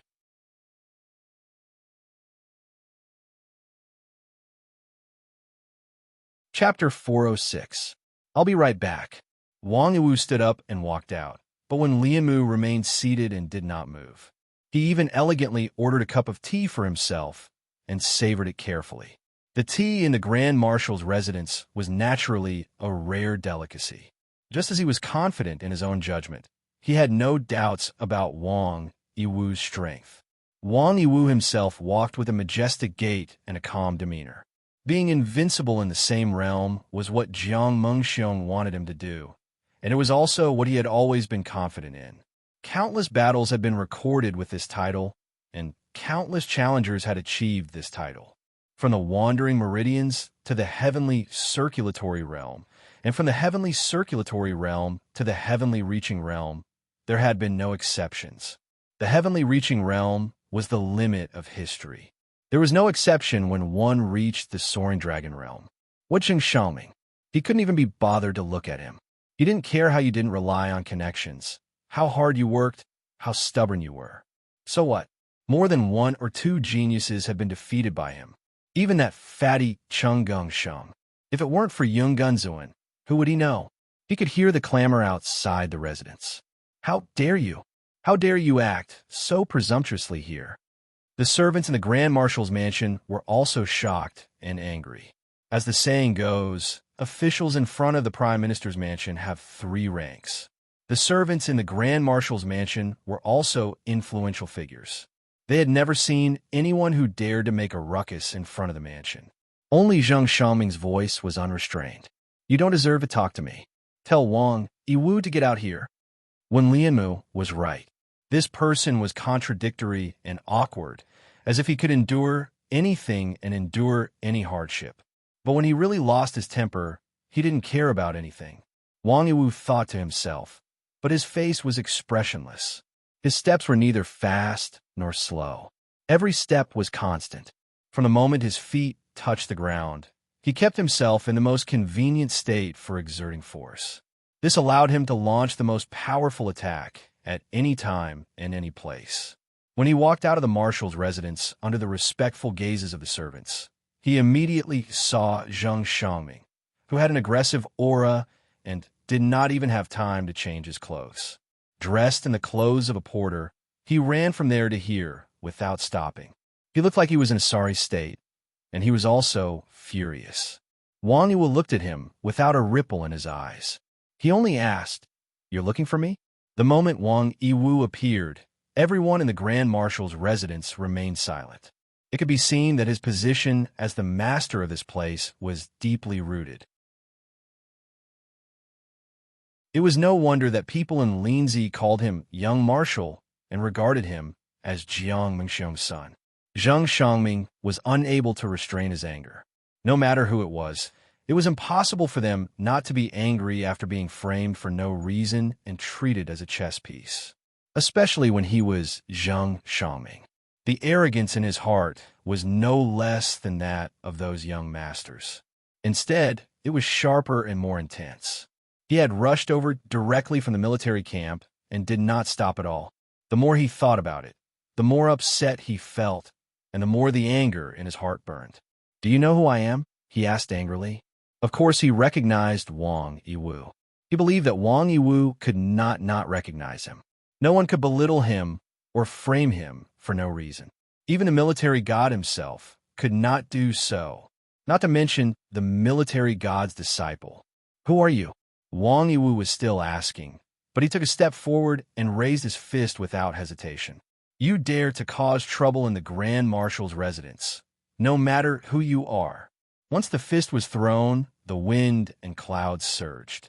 Invincible and selfless, Zheng Xiaoming had already made preparations to pay a visit to settle the score. For this, he did not hesitate to fight. It was not that he had not heard of Wang Yiwu's strength, and it was not that he had not predicted it. But power, fame, and strength should not be a reason to casually frame him, Zheng Xiaoming. He was very angry. This anger made his blood boil. It made him clench his fists. It made his fists filled with strength. His Tao essence erupted, and his blood surged like a torrent. His momentum and strength were perfectly unified. All of his anger was accumulated in this punch. Then he threw out a punch, meeting force with force, meeting Wang Yiwu's fist head-on. He didn't dodge, and Wang Yiwu didn't either. The moment the two fists collided, it was as if everything froze. Time slowed down, and space expanded. His voice and aura had been lost and found again. Zheng Xiaoming seemed to have heard a crisp sound, and he felt an incomparably tyrannical force crushing over. It was unstoppable and unavoidable. He even felt that his entire arm had been smashed to pieces by this punch. But that was just an illusion. He quickly realized this fact, because Wang Yiwu had already retracted his fist. After easily defeating his fist momentum, his fist, and his fist force, he easily retracted his fist. The difference in strength was so huge. Zheng Xiaoming thought that he might lose, that he might not be a match for Wang Yiwu, but he would do his best to not let Wang Yiwu have an easy time. But he never thought that the difference would be so huge. Wang Yiwu looked at Zheng Xiaoming, and there was no sense of accomplishment in his eyes. He only asked coldly, "You are very proud, but what is the basis of your pride?" Zhang Xiaoming felt as if he was struck by lightning. His fist was defeated, and his anger was also shattered, along with his pride that he didn't easily reveal. He never doubted himself. He completely rejected any connections from his family and climbed up from the bottom of the army on his own. He joined the Rain Beheading Army on his own and became a captain on his own. Even with his strength, he should at least be a lieutenant. And if he used his father's connections, he could choose any of the 9 soldiers he wanted. Not to mention other things, he would definitely be a lieutenant. He thought that he was a hero who wouldn't compromise with the world. But he had never heard of a hero who couldn't withstand a single blow. In front of Wang Yiwu, who framed him and manipulated him, he didn't even have the strength to fight back. This cruel reality almost destroyed the pride hidden in the bottom of his heart. In fact, up until now, everything was within his calculations, including the change in his mentality. After this, how to manipulate Zhang Xiaoming's mood and control his emotions. Naturally, he had a complete plan, and Wang Yiwu had given Wen Lianmu enough trust, so everything was going according to the established plan. First, he would let Zhang Xiaoming see the difference in strength, crush his confidence, grind his hatred, and reduce the negative impact. Then, he would capture him, lock him up, and begin the follow-up. Looking at Zhang Xiaoming's dazed expression, Wang Yiwu completely lost interest in saying another word. He only stretched out his hand and grabbed in front of him. "You trespassed into the Grand Marshal's residence. I will lock you up for a few days first." "Wait." An abrupt voice sounded from afar. The voice was very loud, dignified, and righteous. The first sound came from afar. When the voice faded, the person was already in front of him. One of his palms straightened like a knife and slashed down diagonally. Although it was a palm of flesh, it was like a heavenly knife, because everything in front of him seemed to be separated by this knife. This was the cycle of nature. It was destined to be like this. Wang Yiwu had no choice but to withdraw his hand. He even had to take 2 steps back so that he could maintain his peak attacking posture in front of the fierce aura. In the Grand Marshal's residence, when Lianmu, who was drinking tea, suddenly stood up. How could it be?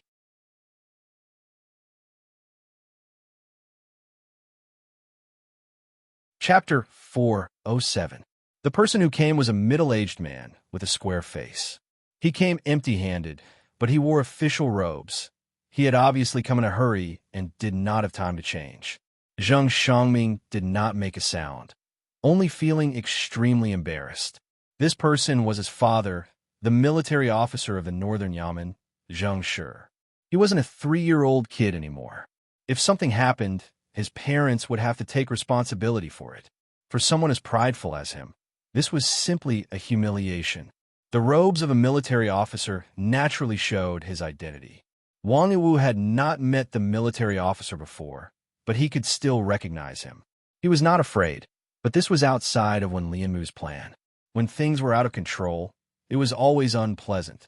After examining the person for a while, Wang Yiwu said, "This person is trespassing on the Commander-in-Chief's office. I was just about to capture him and wait for the Commander-in-Chief to come back.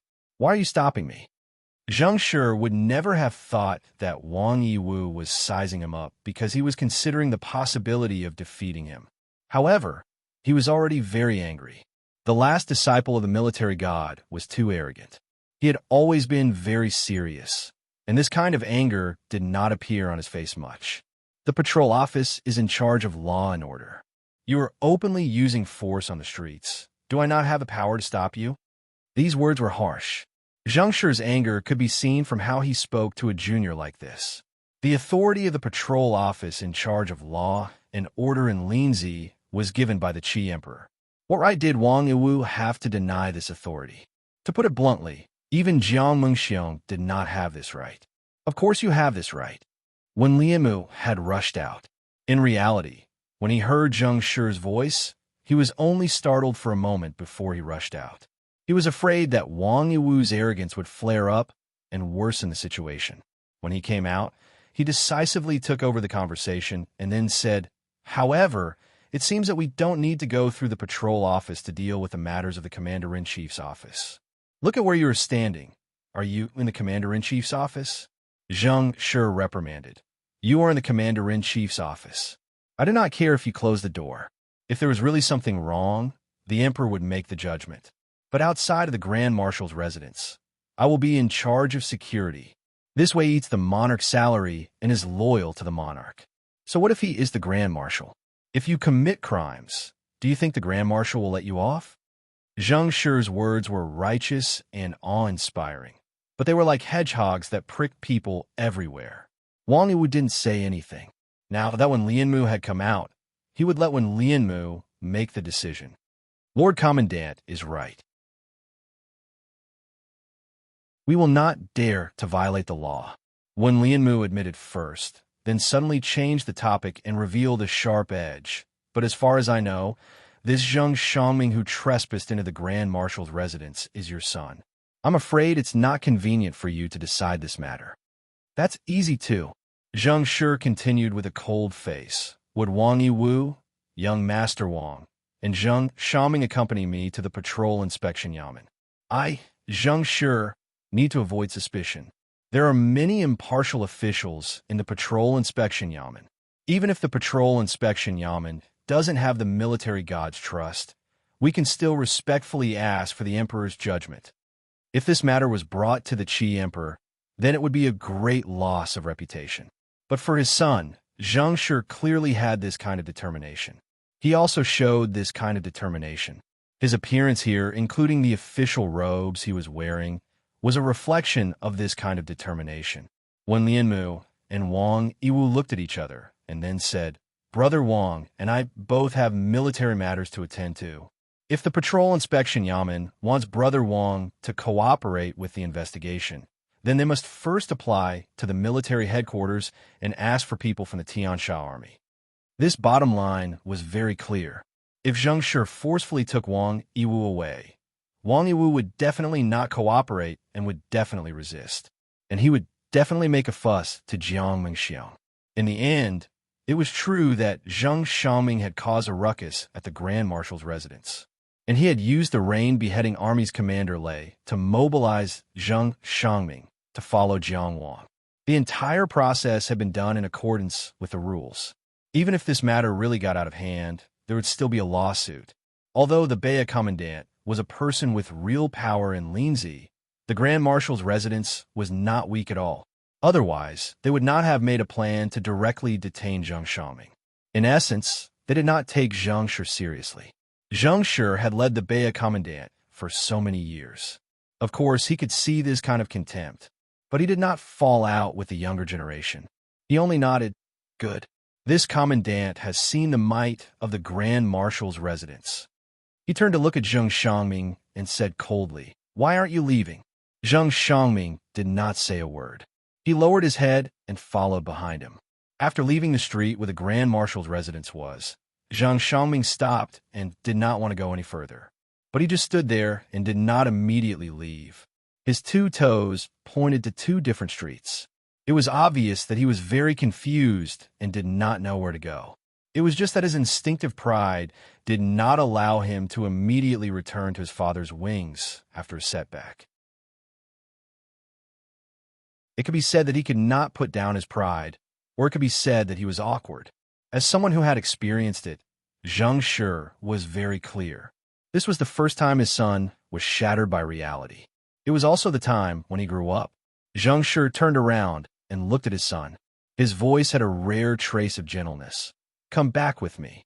The military is not a safe place. Your family background is not something that you could decide. But there are many things that you can decide. He suddenly realized that his son was already so tall and big. He was a man now, but he seemed to have never said these things to his son. It was as if he had always seen him as a rebellious child. Time was too rushed. Your mother left early. I was busy with official business and neglected you in my daily life. You complained about me when you were young and did not want to rely on me. I can understand. You can do what you think I can do. This is very ambitious. This is very good. I am very happy. But Xiangming, I started from scratch and relied on myself to build a career. It is not for my son to follow my example. It is so that when my son starts, it will not be as difficult as it was for me. Do you understand? Zheng sure said. In the end, all his emotions turned into a sigh. It is not shameful to be my son. Zheng Xiaoming lowered his head and did not speak, but his shoulders gradually began to tremble uncontrollably. On the surface, there was not a single person watching what was happening in front of the Grand Marshal's office. Of course, in reality, there were many eyes secretly watching. They watched the father and son leave. When Lianmu's mood was gloomy, but he did not feel disappointed. He spoke very methodically. With Zheng Xiaoming's personality, he will never inform his father. If he has to inform his father at this time, then what is all his hard work in the past? He is denying himself. Not relying on his father? Wang Yiwu said coldly. If his father was not Zheng Shi, it would be fine if he was manipulated by me. How dare he come here? This was very cruel, but it was also very realistic. If there was no Zheng Shi, Zheng Xiaoming would be dead if he came here today. Of course, if there was no Zheng Shi, Wang Yiwu would be too lazy to manipulate Zheng Xiaoming. That is why I said that he is very awkward and contradictory. When Lianmu emphasized again, until now, he did not doubt his own judgment. Then how did Zheng Shi know? He even came here in person. Wang Yiwu was very dissatisfied. As long as it was another person from the patrol manor, as long as he had the confidence to win, he would definitely not let Zheng Xiaoming leave, because this meant that this plan was a complete failure. He hated failure very much.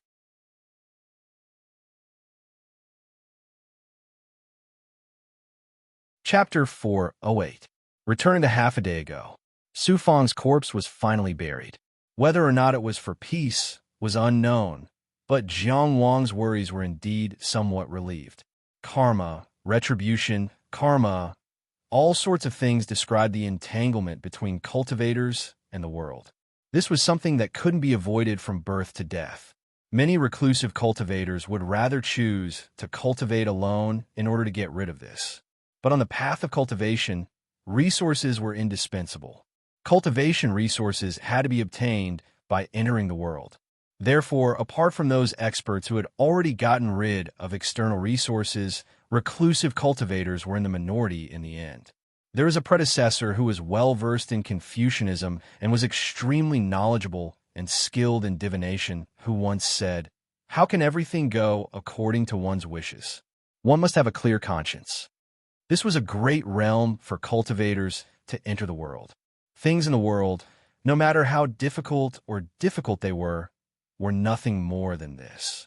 As long as one did their best, they would have a clear conscience. Entering the world with this kind of realm to cultivate would allow one to guard one's heart. The young men carrying the coffin respectfully took their leave. Su Xiangqian told them to get their wages from the coffin shop, Old Zhang. Seeing their various expressions of admiration, Jiang Wang knew that they definitely didn't know that their wages for carrying the coffin this time were actually in jeopardy. It completely depended on the mood of the old dean of Greencliff Courtyard. Jiang Wang looked at Su Xiangqian with disgust and said, "Brother Su, let's part ways here." "Don't." Su Xiangqian followed suit and said, "We, the two prides of Rushing Horse Mountain, have shown our might today. Shouldn't we go celebrate? That fragrant 3 Points restaurant is pretty good. It has branches in many countries." He also knew that Jiang Wang wasn't as extravagant as Yan Fu, so he took the initiative to lower his level. Jiang Wang sighed. "I'm really not in the mood. Are you treating?" "Aha, treating? When the time comes, no problem, no problem." Su Xiangqian vaguely skipped over the key point. After all, when the time came to pay the bill, he wouldn't be able to pay. Jiang Wang wouldn't be embarrassed to accompany him in this awkward situation, right? "I'm really not in the mood."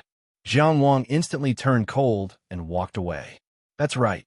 Who would have thought that the awe-inspiring two prides of Mount Hurrying, who would be looked up to by the people in the streets of Linzi for a long time in the future, were actually people who had to pay for funeral expenses without any capital? The two of them returned to Linzi City together. Jiang Wang went straight to Mount Xia, and Su Xiangqian never changed his route. After walking for a while, Jiang Wang couldn't help but look at him. Brother Su, what are you doing? Su Xiangqian wasn't embarrassed at all as he laughed. It's been a long time since I've seen Chongqian Fatty. I'll follow you back to visit him. If he returned to Green Cliff Courtyard at this time, he would definitely be chased down and beaten by the dean. The weapon could be a ruler or a broom.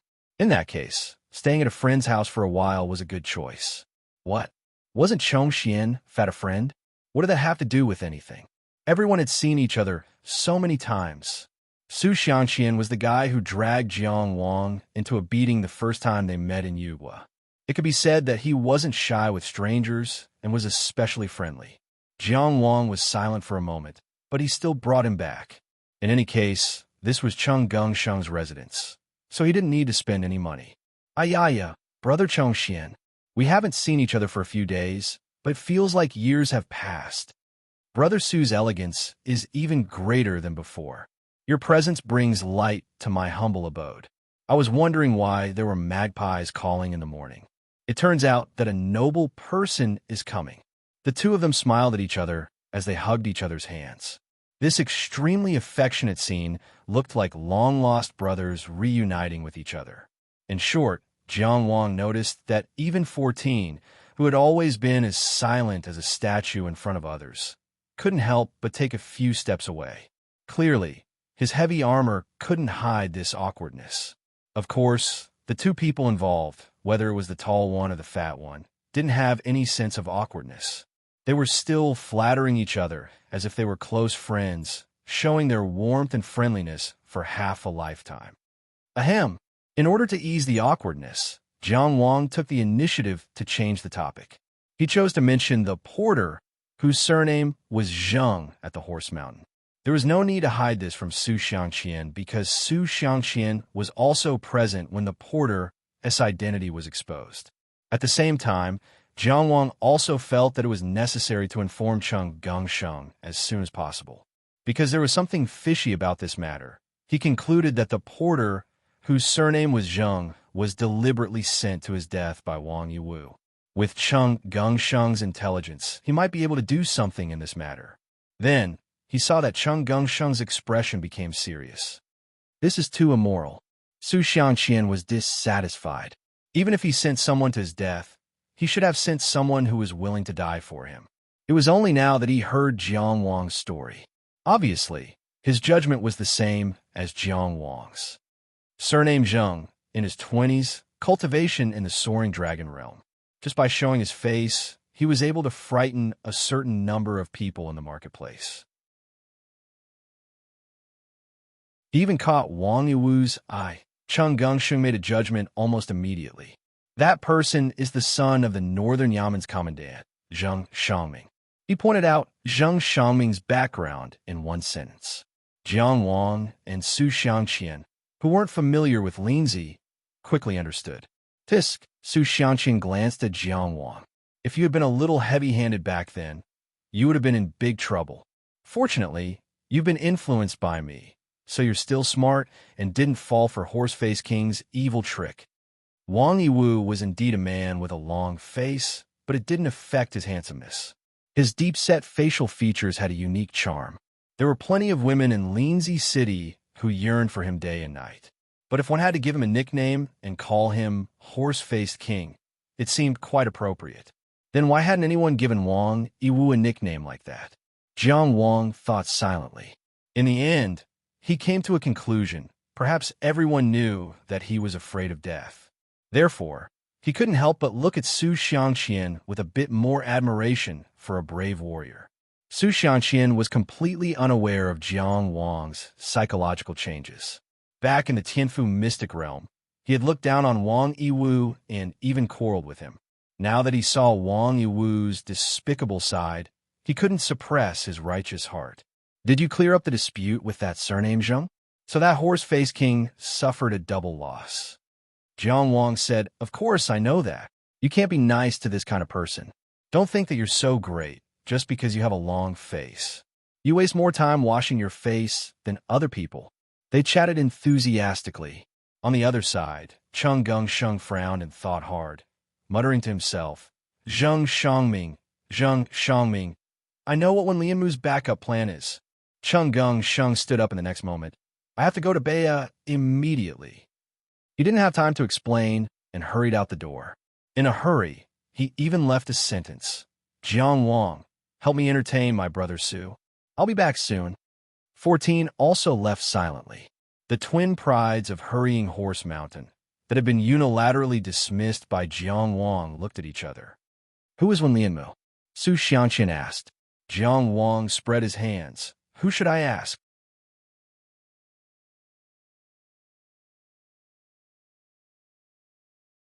Chapter 409. After Jiang Wang caught Zheng Xiangming who was following him, he didn't think that he had handled the matter perfectly. Instead, he communicated with Zhong Xiansheng as soon as he returned home. Cheng Gengsheng saw through Wen Lianmu's plan on the spot and rushed to the northern Yamen to explain the situation. That was why Zheng Shi intervened in time. Zheng Shi didn't even have time to change out of his official robes. He rushed to the Grand Marshal's office personally and brought Zheng Xiangming back unharmed. Wang Yiwu made an enemy of the northern Yamen's commandant for nothing, but he didn't achieve his goal. It could be said that he went for wool and came home shorn. Zheng Shi brought Zheng Xiangming back to the patrol office in the northern part of the city. He didn't let his son go home first because he wanted him to thank Cheng Gengsheng and make friends with him. After this incident, he was naturally dissatisfied with Wang Yiwu. However, it didn't seem like he was going to confront the Grand Marshal's office directly. After all, Zheng Xiangming came back unharmed. Wang Yiwu's backer, Jiang Mengxiong, was the god of war in Qi. He had his own difficulties as the commandant of the northern Yamen. Therefore, his attitude towards Cheng Gengsheng was somewhat contradictory. On one hand, he wanted to thank him. On the other hand, he was the commandant of the northern Yamen. Would he really participate in the battle between Cheng Gengsheng and Wang Yiwu? Zheng Xiangming, who was of the same generation as them, was undoubtedly a good buffer. No matter what Zheng Xiangming did, as his father, he had the ability to cover for him. After making a thorough plan, he returned to the patrol office. However, the patrol soldier informed Zheng Shi that Cheng Gengsheng left right after him and didn't wait for him to claim credit. What did he say before he left? Zheng Shi asked. The patrol soldier replied. Young Master Sheng said that it was a small matter and that there was no need to worry about it. He also said that he didn't do it to help others, but to help himself. These words were very clear. Zheng Shi pondered for a while and looked at his son. He didn't say anything. The Grand Marshal's residence. In the face of Wang Yiwu's question, how did Zheng Shi arrive in time to stop them from using Zheng Xiangming as a bargaining chip and borrowing the power of the northern government? When Lianmu could only reply with a bitter smile, I think Cheng Gengsheng must still be in Baya. Wang Yiwu understood the meaning of this bitter smile.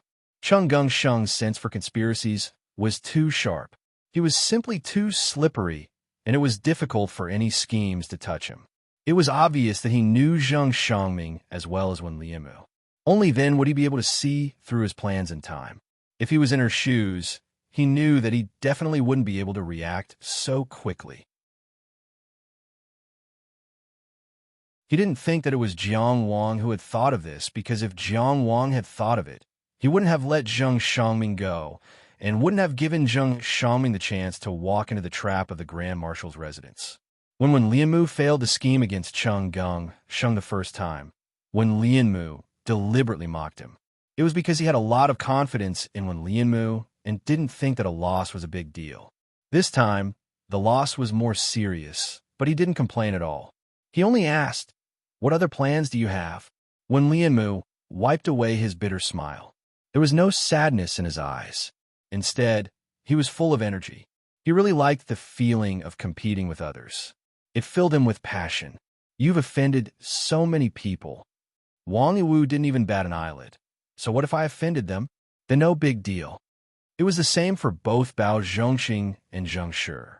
The former was far from being his opponent, and the latter would be surpassed by him sooner or later. When Lianmu snorted, "Fishing won't work anymore. He always eats the bait, but doesn't bite the hook. If we want to catch this fat fish, we might as well dig the dam, release the water, and dry the pond. Conspiracies are useless. We'll use an overt scheme. How do we dig the dam, release the water, and dry the pond?" Wang Yiwu asked. During this period of time, we've researched Cheng Geng Sheng. We know that the person he trusts the most is his bodyguard, 14. The other is Jiang Wang, who is said to be from the Zhuang state in the western region. He can be said to be his right-hand man. With all the information in his mind, when Lian Mu didn't need to think carefully, he directly said, I found a very interesting detail. When Jiang Wang participated in the Tianfu secret territory, his hair was white, but now it's back to black. Connecting this to the time when Cheng Geng Sheng fought for the longevity fruit, it's easy to conclude that Jiang Wang, for some reason, lost some of his lifespan. Wang Yiwu studied under the war god Jiang Mengxiong, so he naturally knew the negative effects of losing one's lifespan on one's cultivation. Then it's not easy for him to have his current strength. It's clear that he's diligent. For Wang Yiwu, this was a rare evaluation. Of course, Jiang Wang might not need it. And I also found out that Cheng Geng Sheng has begun to collect treasures that can increase one's lifespan. Cheng Xian and Chu Yang don't need them, and Marquis Baoang doesn't need them. Then there's only one possibility. He's preparing them for Jiang Wang. It's very likely that Jiang Wang's lifespan hasn't been replenished yet. Wang Yiwu asked, is there anything we can use? The Great Lake region's 7-star tower is about to open. When Lian Mu said, it doesn't mean anything to me, Wang Yiwu paused and asked, do you want to go? If when Lian Mu really wanted to go to the 7-star tower, then he could only put this matter aside and focus on defense. At this point, no matter how arrogant he was, he didn't think that he could beat Cheng Geng Sheng without using force. But Lindsay wasn't a military camp or a battlefield. It wasn't a simple city either. He was like a dragon tied up in a cage, and everything was awkward. Wen Lianmu shook his head and said, there are treasures that can increase one's lifespan. Wang Yiwu frowned and said, I haven't heard of this. You'll hear about it soon. Wen Lianmu smiled and added, Cheng Geng Sheng too. Wang Yiwu understood that when Lianmu wanted to get rid of Jiang Wang and directly cut off Cheng Geng Sheng's right-hand man, leaving Cheng Geng Sheng all alone. This news might not be true, but when Lianmu could definitely make it believable. Seeing that Wang Yiwu understood, when Lianmu said, only you and Cheng Geng Sheng can know this news. Jiang Wang can't rely on himself to know. You've reached an agreement with the Tian clan? It was impossible to control the news about the 7-star tower to such an extent without the support of the Tian clan. He's not giving me face, he's giving you face, Wang Yiwu. When Lianmu said, but he didn't say who he was. Wang Yiwu only asked, if Cheng Geng Sheng knows the news, in order to keep Jiang Wang and Lindsay to help him, you've already thought of a way to let Jiang Wang know without leaving a trace, right? When Lianmu didn't deny it. It's about his own cultivation path, so it's impossible for him to not have any grudges. It's better to let them have a grudge against each other than directly sending him away. Of course, if Cheng Geng Sheng tells the truth and Jiang Wang goes to Days County, it's also the result we want. Mount Xia Villa, because Jiang Wang wasn't willing to go out to play with him. Su Xiangqian went to the Marquis mansion after pestering him for a while, saying that he was looking for Li Longchuan. Of course, it wasn't necessarily because he didn't want to get involved in the competition between Cheng Geng Sheng and Yung Genzuan. After all, he had just arrived at the Mount Xia Villa when he saw Cheng Geng Sheng making a big fuss. If something were to really happen, should he help or not? The best thing to do was to leave. Cheng Geng Sheng said that he would be back soon, so he didn't waste too much time. But when he came back, Su Xiangqian had already left. He didn't think much of it.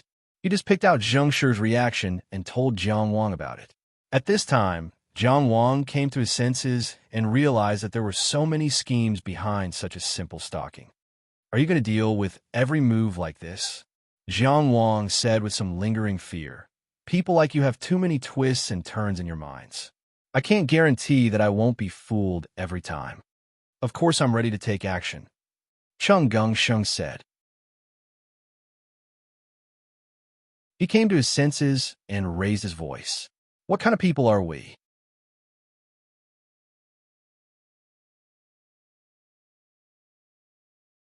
Chapter 410. Those who were good at fighting had no illustrious achievements. When things had just started, or even when there was only a hint of it, he had resolved it. Although it seemed calm and peaceful, it was actually more skillful. Compared to being forced into a corner and suddenly counterattacking, sending Yung Gunzuin to Jixia Academy, and using Su Fong to implicate the Jubao merchants, the way Cheng Gongsheng dealt with Wen Lianmu made Jiang Wang sigh in admiration. Simple, direct, and without any ripples, he easily smoothed things over. Therefore, Jiang Wang was actually very curious about what this fatty had prepared. "What do you plan to do?" Jiang Wang asked. Cheng Gongsheng clicked his tongue and said, "I'd better not say it. People like me are always beating around the bush. I'm afraid you'll get dizzy." "That's true." Jiang Wang held his hand and said, "I get dizzy easily. It's only suitable for me to study Dao techniques and practice swordsmanship. It just so happens that my new swordsmanship is not complete yet. Can you practice it with me?" "Look at what you're saying." The fat on Cheng Gongsheng's face jiggled, and he forced a smile. "All right, what did you ask just now? What I plan to do, right? We're best friends. If you have any doubts, how can I not tell you?" As he spoke, he changed the topic. "Now that the whole of Linzi knows that Wang Yiwu has begun to fight with me, it's the best time for me to make a move on the Jubao merchants." Previously, when the 11th Prince Jiang Wuqi attacked, Cheng Gongsheng immediately stopped and gave him a certain degree of respect. He also acted very cautiously. It was indeed unexpected that he would turn around and attack the Jubao merchants at such a time when he was fighting with Wang Yiwu. Even Jiang Wang, who was on the same side as him, did not expect this. It's indeed an unexpected move. It's also necessary to kill the Jubao merchants. But at this moment, was it the most important thing? Now that Su Shi was pretending to be dead, all the Jubao merchants had ceased their activities, and there was no way they could help Wang Yiwu. Wouldn't it be better to just ignore them? It won't be too late to turn back after you've dealt with Wang Yiwu, right? What I'm afraid of is that after dealing with Wang Yiwu, or after being dealt with by Wang Yiwu, the limelight would be over. Sushi doesn't need to play dead anymore. Cheng Gongsheng shook his head. If I hadn't grasped his weakness and forced him to retreat, he would have been even harder to deal with than when Lianmu. Jiang Wang had his own considerations. He didn't give up on thinking just because Cheng Gongsheng was smarter than most people. It's like fighting. Compared to facing two opponents at the same time, it's definitely a better choice to deal with one first and then the other. Wang Yiwu is not easy to deal with, and neither is Su Shi. Don't be too careless. You're right. But what we're facing isn't just fighting. What we have to consider isn't just victory or opponents. We have to see both on and off the stage. Cheng Gongsheng explained, "Do you know what kind of person Wen Lianmu is? For 5 consecutive years, he ranked first in the art of war. He's the most famous genius of the younger generation. His reputation in the art of war was even close to that of the war god's eldest disciple, Chen Ziqing. Of course, the art of war isn't the same as strategy. In Linzi, he might not have been able to do as well as he did on the battlefield. I'm not saying all this to boost his morale or diminish my own. But you have to know, since this kind of person was hired by Wang Yiwu and painstakingly plotted against me, wouldn't he have considered my counterattack? I have a lot of information now, and I see many opportunities every day, but I don't dare to grab any of them, because I don't know which one is his trap. Before I step into it, I really don't know. But why should I target and counterattack him? Don't you understand? In fact, Cheng Gongsheng had been guiding Jiang Wang in these areas all this time. He knew very well that Jiang Wang wasn't stupid. He just lacked experience in these areas. Competition mainly focuses on 2 points: weakening the opponent and strengthening oneself. We don't have to only focus on the former. That's petty. Cheng Gongsheng said, "If I were to eat up the Jubao merchants, would Wang Yiwu be able to hold on by himself?" Jiang Wang was convinced. It was the same problem, but Zhong Xiansheng had indeed seen it further and more deeply than him. To be able to pry open Yung Genzuin's almost certain position as the head of the family, this fatty's ability was becoming more and more recognized by everyone, including Jiang Wang. Eat the Jubao merchants. How? Jiang Wang racked his brains, but still couldn't figure it out. After all, the Jubao merchants were such a huge existence. It was already shocking that they could beat Su Shi until he pretended to be dead. The newly established Dushing Trading Company didn't have the appetite to eat up the Jubao merchants. Even a Four Seas business alliance couldn't do it. If they could, she wouldn't have held back. Cheng Gungsheng laughed and said, "I'm just bragging. Of course, food should be eaten one bite at a time. Things should be done step by step." He squinted his eyes and said, "If you want to eat meat, kill the pig first." From this day on, the news suddenly spread like wildfire in Linzi. The Qi Emperor was very dissatisfied with the Jubao merchant support in dethroning the crown prince in the early years. He wanted to settle the score. The source of the news was unknown, but it became more and more intense. The Jubao merchants, who wanted to live a low-key life by cutting off their meat and pretending to be dead, were once again dragged into the teeth of the storm. In the cornucopia, after kneeling outside the Greenstone Palace, Sushi ran around outside for a day and returned empty-handed. He locked himself in the headquarters of the Jubao merchants. He didn't leave the main door, didn't take a step out, and started to study in seclusion. He allowed the Four Seas Business Alliance and Cheng Gungsheng to crazily suppress the businesses of the Jubao merchants. He watched as the shops closed down and changed owners. The huge Jubao merchants were silent when their meat was cut off. They didn't seem to resist at all. There was no movement during the whole process. For a moment, the Jubao merchants seemed to be invisible.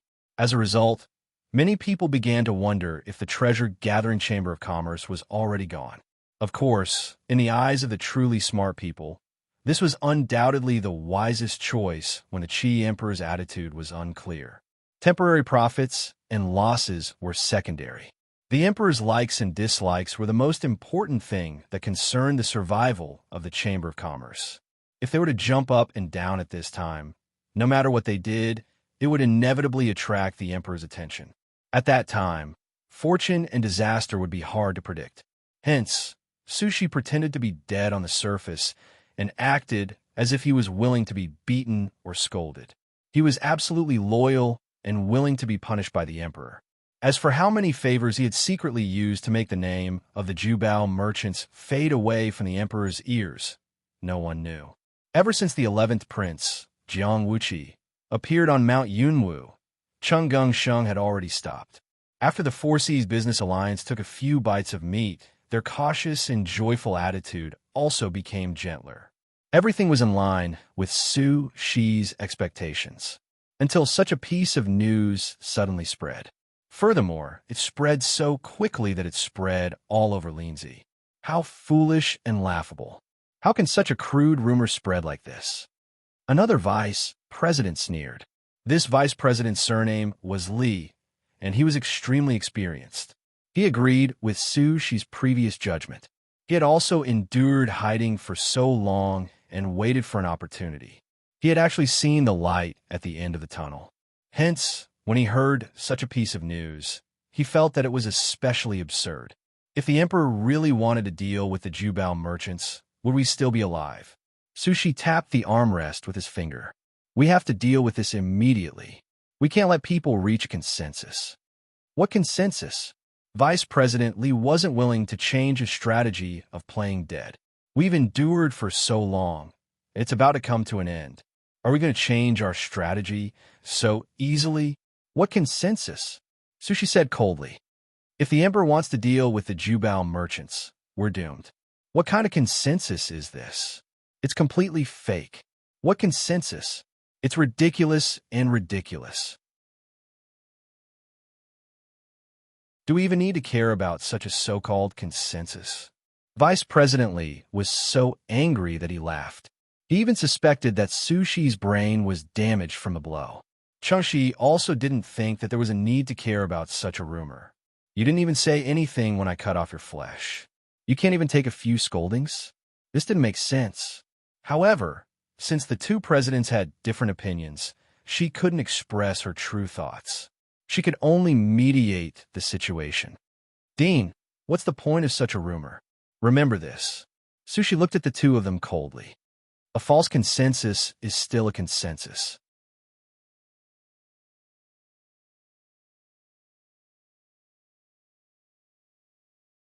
Chapter 411. Sometimes when people reached a consensus, whether the judgment was true or not, whether it was right or wrong, was not important. Doing business is different from doing other things, and it is the same. When everyone thinks that you're finished, then you're really finished. The old man leaned on the chair and said slowly, Confidence. Confidence is very important. Your own confidence, the confidence of others in you. Qingxi was already very old. The deep wrinkles on his face, the scattered age spots, all spoke of the passage of time. That was either history or a story. In recent years, the Four Seas Business Alliance was like the sun setting over the horizon. But the sun did not fall, and the night did not come. Many people thought that the Four Seas Business Alliance was old. It had a long history, and of course it had the aura of the past. Qingxi's era should be in the past, but he truly existed in the present. How long had he been the head of the Four Seas Business Alliance? This question was asked to many people, even those in the Four Seas Business Alliance. Many people did not have the answer, because it had been too long. When many people knew about the Four Seas Business Alliance, Qingxi was already the head of the Four Seas Business Alliance. Qingxi and the Four Seas Business Alliance are the same. They are past their prime, and the night is coming. This was Su Shi's evaluation. The last sentence was that the Jubao merchants were like the rising sun and would light up the sky after the night. However, it was too late. The Four Seas Business Alliance's biggest crisis in recent years was in Yang country. They wanted to monopolize the business of rebuilding Yang country, sucking the blood of the people to support themselves. But they did not expect the Battle of Qiang to erupt unexpectedly. The Jubao merchants were targeted by Chongxian and Chu Liang, while the Jubao merchants bet on the Zhongjia and won a lot. The huge investment in Yang country went down the drain, and they suffered heavy losses. Even the first Deacon Fu Miao personally went to the army camp to discuss, but he was unable to recover the losses. Instead, one of his ears was cut off, and he lost all face. Facing the Zhongjia, who had 2 marquises after the war, the Four Seas Business Alliance kept silent. They swallowed their teeth and endured the losses. In the beginning, the Four Seas Trade Alliance was a loose alliance formed by a total of 18 merchant guilds. The management system was the result of the power structure at that time. Up till now, the 12 first-class deacons still represented the highest will of the Four Seas Business Alliance. However, the names of the merchant guilds from before were gradually forgotten. All along, Qingxi's control over the Four Seas Business Alliance was unquestionable. However, in recent years, things had indeed changed. Perhaps they were no longer as concerned about the affairs of the Merchant Alliance, or perhaps they were no longer as capable as they wished. In short, there were many voices within the Four Seas Merchant Alliance. At that time, the Four Seas Commerce Alliance's main opinion was to take revenge at all costs. The Four Seas Commerce Alliance's position in the business world was not to be challenged. It was Qingxi who forcefully suppressed this matter. It was also because of this decision that many people saw that Qingxi still had the power to make decisions for the Merchant Alliance. It was also because of this correct decision that the Four Seas Business Alliance was able to survive the crisis smoothly. When Chenggung Sheng and the Jubao merchants turned against each other, and when the Jubao merchants suffered heavy losses, the Four Seas Business Alliance was able to reap the benefits. Qingxi's prestige was also established once again. For many years, the Four Seas Business Alliance had its ups and downs, but it was still the #1 merchant guild in Qi. Fu Mao stood respectfully at the side. With one of his ears cut off, he was able to listen better. At this time, it is destroying the confidence of the Jubao merchants. Chenggung Sheng, Wang Yiwu, those small merchant guilds that have been working together recently. There are too many possibilities. Qing, she said slowly. Of course, it could also be us. Wang Yiwu. Fu Mao could understand if it was Chenggung Sheng or the Four Seas Business Alliance behind this matter. It was even possible that it was those small merchant guilds. After all, the market had been stable for so long. They were only able to squeeze in after the giants fell. But Wang Yiwu, Qingxi raised his hand and did not explain. The Four Seas Business Alliance is the same as me. They are old and their teeth are not good. I'll let them eat as much as they want, but they did not eat too much. He sighed. Whether it is in terms of foresight or ability to execute, they are much worse than Chung Gung Sheng. You are old but strong, Fu Mao said respectfully. If you were to appear, the situation would be different. But he did not think so in his heart. The business alliance's actions in the Yang lands were ugly and rotten. Although Fu Mao was also involved, he was very clear. Those actions had completely deviated from the Four Seas Business Alliance's past. It was not that the Four Seas Business Alliance had always been righteous and kind. But in the past, the Four Seas Business Alliance would never be so brazen and ugly. He could see it clearly. The other managers were not fools. Who could not see it clearly? They did not want to see it or did not care. They only cared about themselves and what was in front of them. The current Four Seas Business Alliance was indeed bloated and full of rotten meat. Although she was in charge of the direction, it was hard to say that he was still able to command specific matters. Perhaps she only made the decision to cooperate with Zhong Xiansheng, but didn't show up for other specific matters. Perhaps it was to cover up this point. Of course, Fu Mao only dared to think about this in his heart. He did not dare to say it out loud. She did not comment. He did not seem to see through Fu Mao's insincerity. He slowly closed his eyes and ordered, "Go and do your work."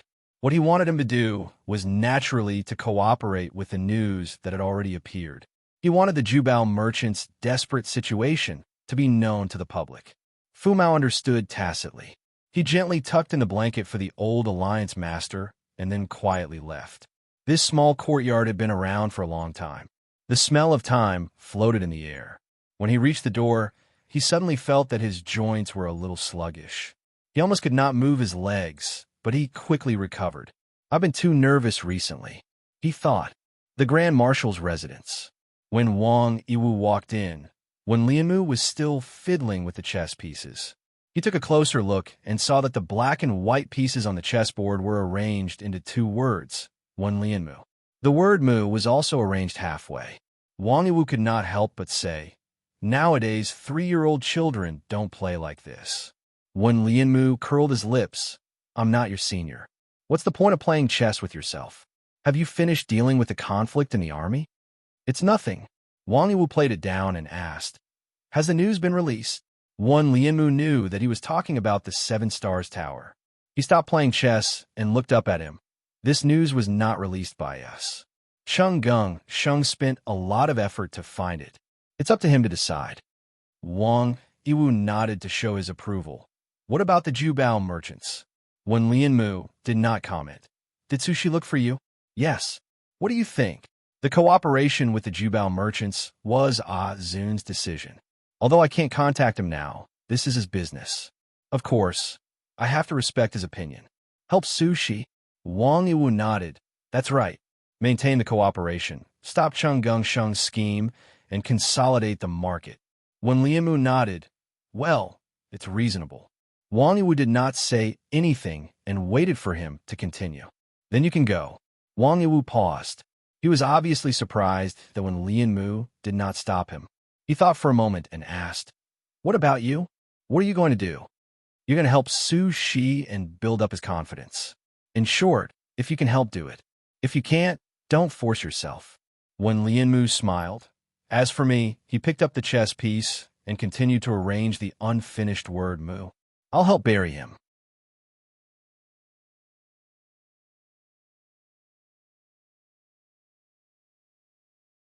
Chapter 412. The Tian family of days has been guarding the Seven-Star Tower for 200 years. Their harvest is not as good as before, and there are many examples of them returning empty-handed. However, it's said that the stars are shining brightly this time, and it's the year of radiance. There's a treasure that can increase one's lifespan. The news is half true and half false. It's from the Tian family, so it's 50% reliable. Chung Gungsheng leaned back on the specially made chair and said seriously, "That's what happened. With Qi's vast territory, cultivation resources were abundant, and the various mystic realms were also very impressive. For example, The Tianfu mystic realm was completely under Qi Ting's control. They even built Tianfu City based on this place. The Seven-Star Tower was also one of the famous mystic realms in Qi. However, this mystic realm belonged to the Tian family of days. It could be said that the Tian family of days relied on this mystic realm to rise. After many years of fighting and compromise, the Seven-Star Tower still belonged to the Tian family. However, they needed to open up most of the slots and allow other people to participate. Every few years or decades, there would be an explosion of treasures in the Seven-Star Tower, which was known as the Year of Radiance. However, there was no pattern to it. The recent few times, the harvest was mediocre, and the Seven-Star Tower was not as attractive as before.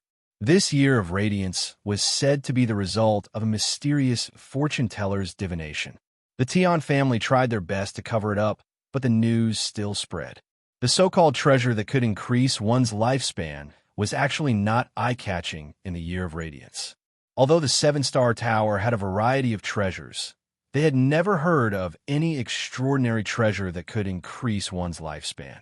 What really attracted attention was the appearance of a treasure that was related to the secret of the Outer Tower. However, no one could tell what it was or if it really existed. In short, it was a mystery, and all kinds of news were spread everywhere.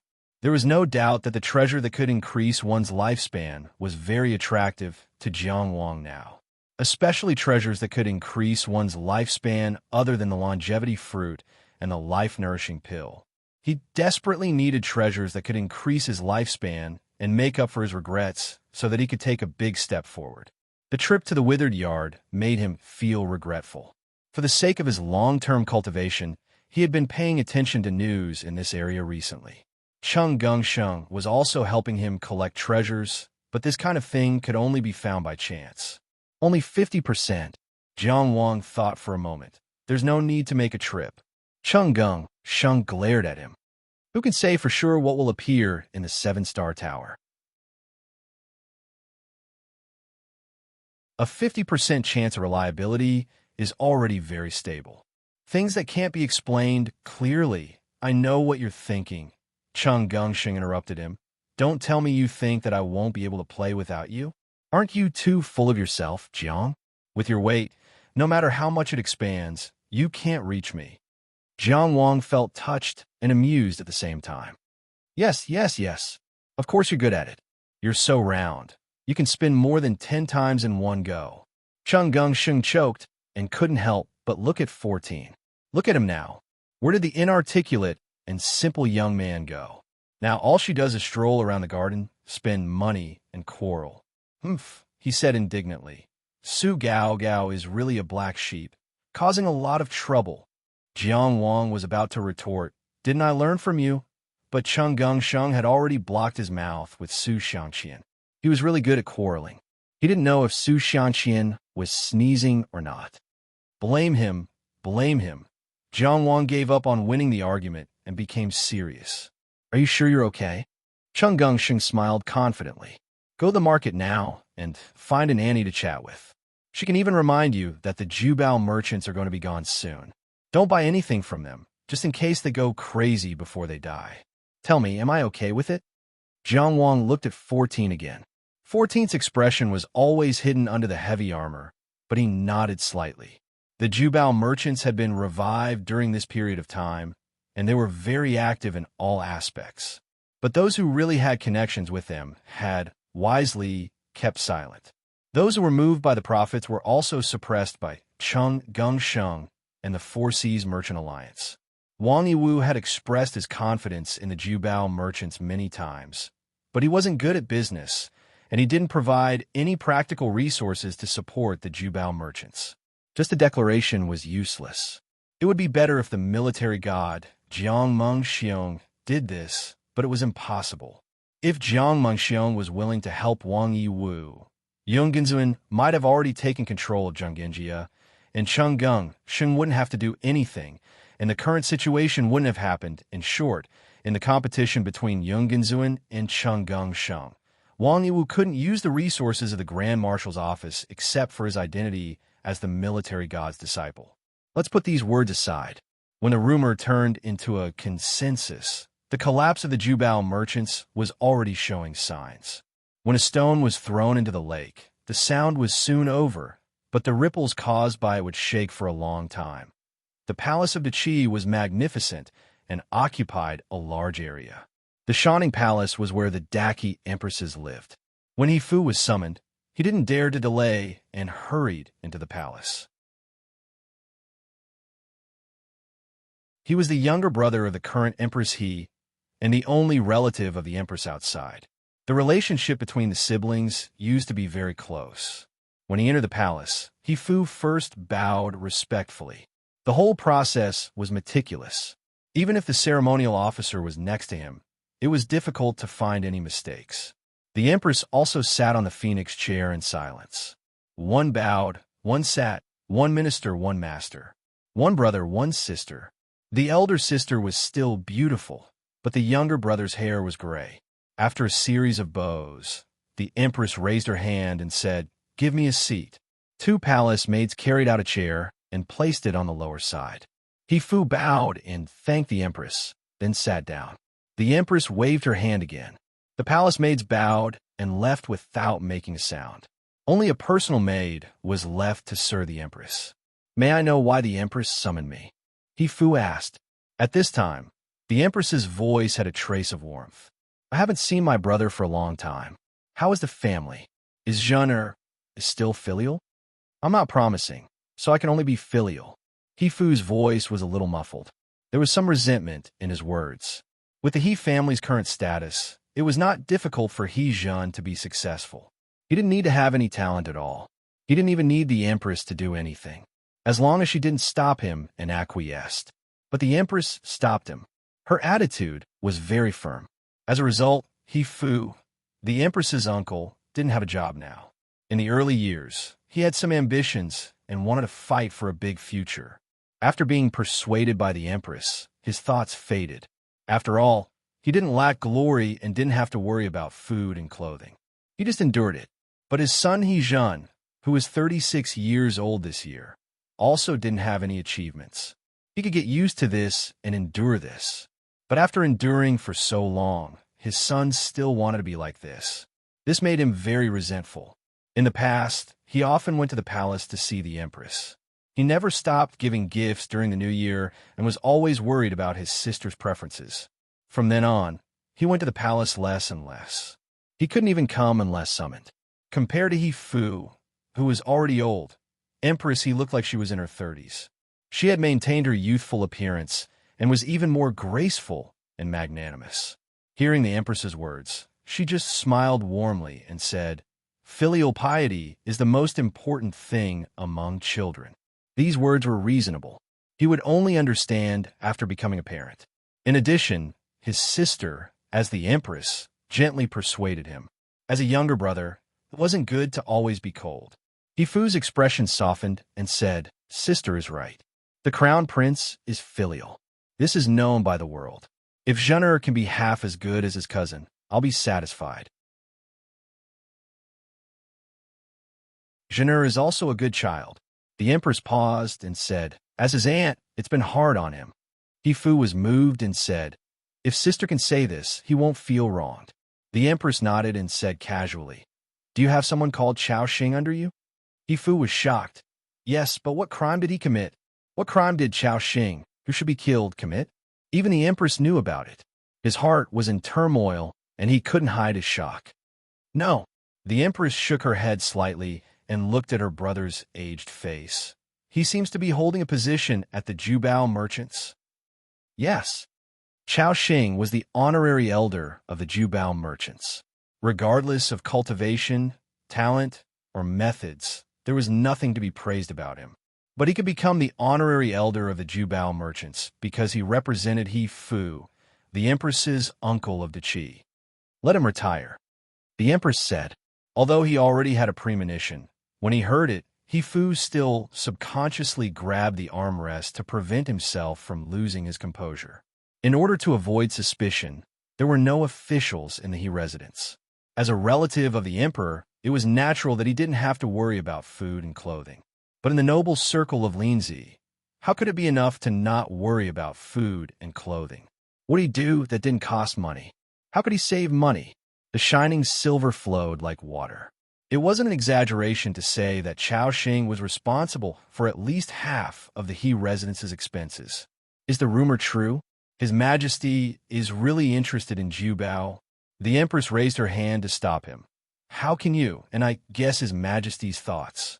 Yifu was anxious, but no buts. The Empress's voice was still gentle, but there was an unquestionable authority. She was Yifu's sister, but she was also the Empress of the Qi. Seeing Yifu's disappointed face, Empress, he softened. Wu Hua is your nephew. You have to think about him. We can't take the slightest risk. You, can't you say something for me? The Empress looked at him quietly and didn't answer. Silence was the most resolute answer. But Empress, Yifu's face was ugly. This is a path that this commoner found with great difficulty. In the future, everyone in the residence will be chewed by horses and people. What should we do? The entire Qi will belong to Wu Hua in the future. Do his cousin and uncle have to live in poverty? People can continue to eat, but horses don't have to. If you want to say that we are in poverty, then we are in poverty. The Empress said.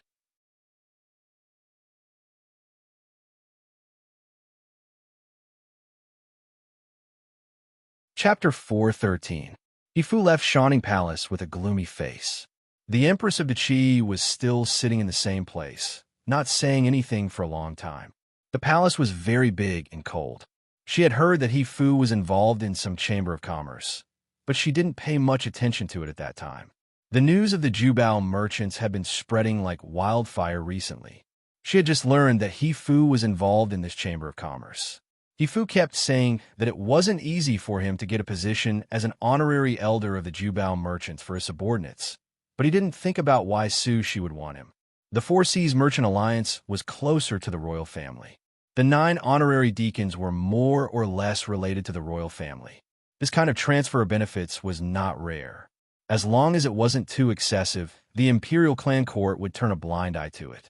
Sushi was willing to give Yifu a lot of money because he was the uncle of the crown prince of the Qi, and because of this identity, he could fight against the Four Seas Merchant Alliance. It wasn't because he was capable, and this chamber of commerce was involved in the dethroning of the crown prince. The Empress was actually very angry at first, but then she remembered that Yifu and his father had been dutiful for so many years. Thinking about it, she calmed down. After all, they were the only family she had left. She knew that her brother didn't have much ability or ambition. He had some fantasies in his early years, but they were gone. It was impossible for him to be involved in the dethroning of the crown prince. He would definitely be investigated. She also knew that the emperor might not have any thoughts about the Jubao merchants. No matter how much he hated the dethroned crown prince, he wouldn't have implicated him after so many years. But she couldn't take any risks.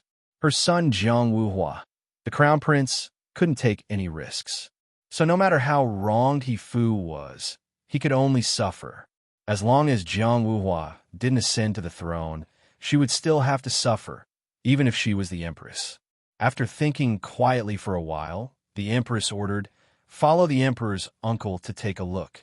If you will give him a warning." She didn't say what the emperor's uncle would do, nor did she say what the warning was. She didn't need to say it in detail. The maid knew what she was doing. The maid who had been waiting by her side bowed and left. Recently, the most eye-catching matter in Linzi City was Chao Xing leaving the Jubao merchants. Even Uncle He's men didn't dare to touch the Jubao merchants anymore. Although it was the empress's choice out of caution, in fact, it was seen by many people as the emperor's attitude. This was a sign that Jubao merchants was about to collapse, and many people saw it as a clear sign that they were about to collapse. If one were to say that Su Feng's kneeling outside the Bluestone Palace had only crippled the gathering treasure chamber of commerce, preventing them from escaping far away or resisting. This time, the artificial consensus had almost completely torn down the protective umbrella of the treasure gathering chamber of commerce. On the contrary, the previous incident with the Jubao merchants had become a rehearsal. This time, it had truly reached its peak. Everyone felt that the Jubao merchants were finished, and no one held back anymore. The entire Linzi city was surging with winds and clouds, and all sorts of evil characters were taking the stage. But these had nothing to do with Jiang Wang for the time being. This was because he was ready to leave and participate in this 7-star tower gathering. In Linzi City, there weren't many things that he could do now. He could do almost everything at the age of 14. What was more hurtful was that Zhong Xiansheng didn't really need his opinion in terms of wisdom and strategy. In terms of martial arts, he wasn't confident that he could defeat Wang Yiwu. He was very clear that he was far from reaching the limit of the soaring dragon realm. He had to make up for his lifespan and make up for his regrets. Only then would he have the qualifications to confront Wang Yiwu, who was known as the strongest man in the same realm. Therefore, the 7-star tower was imperative. Although he was very busy, Cheng Gongsheng still took time to arrange a farewell. Of course, the scale was very small. He only invited Su Xiangqian, Li Longchuan, Yin Fu, and Gao Zhe. They were all familiar with Jiang Wang. At the very least, they were fair-weather friends. On the one hand, he gathered them to see Jiang Wang off. On the other hand, Jiang Wang had made friends for Cheng Gongsheng some time ago. Now that he was leaving Linzi, he naturally had to hand over the relationship he handled and help Cheng Gongsheng consolidate their friendship. In fact, it was better than nothing. Everyone was well aware of this and became familiar with each other without leaving a trace. Jiang Wang really wasn't good at making friends. Zhong Xuansheng had been in the limelight recently. Now that he had a representative who was good at dancing, even if it wasn't a full house, it would at least be lively. But now, there were only 3 or 4 people. Among them, Su Xiangqian knew Li Longchuan when he was in Yu Country. Li Longchuan was also arranged by Zhong Xiansheng to deliver the Qiushan Bao.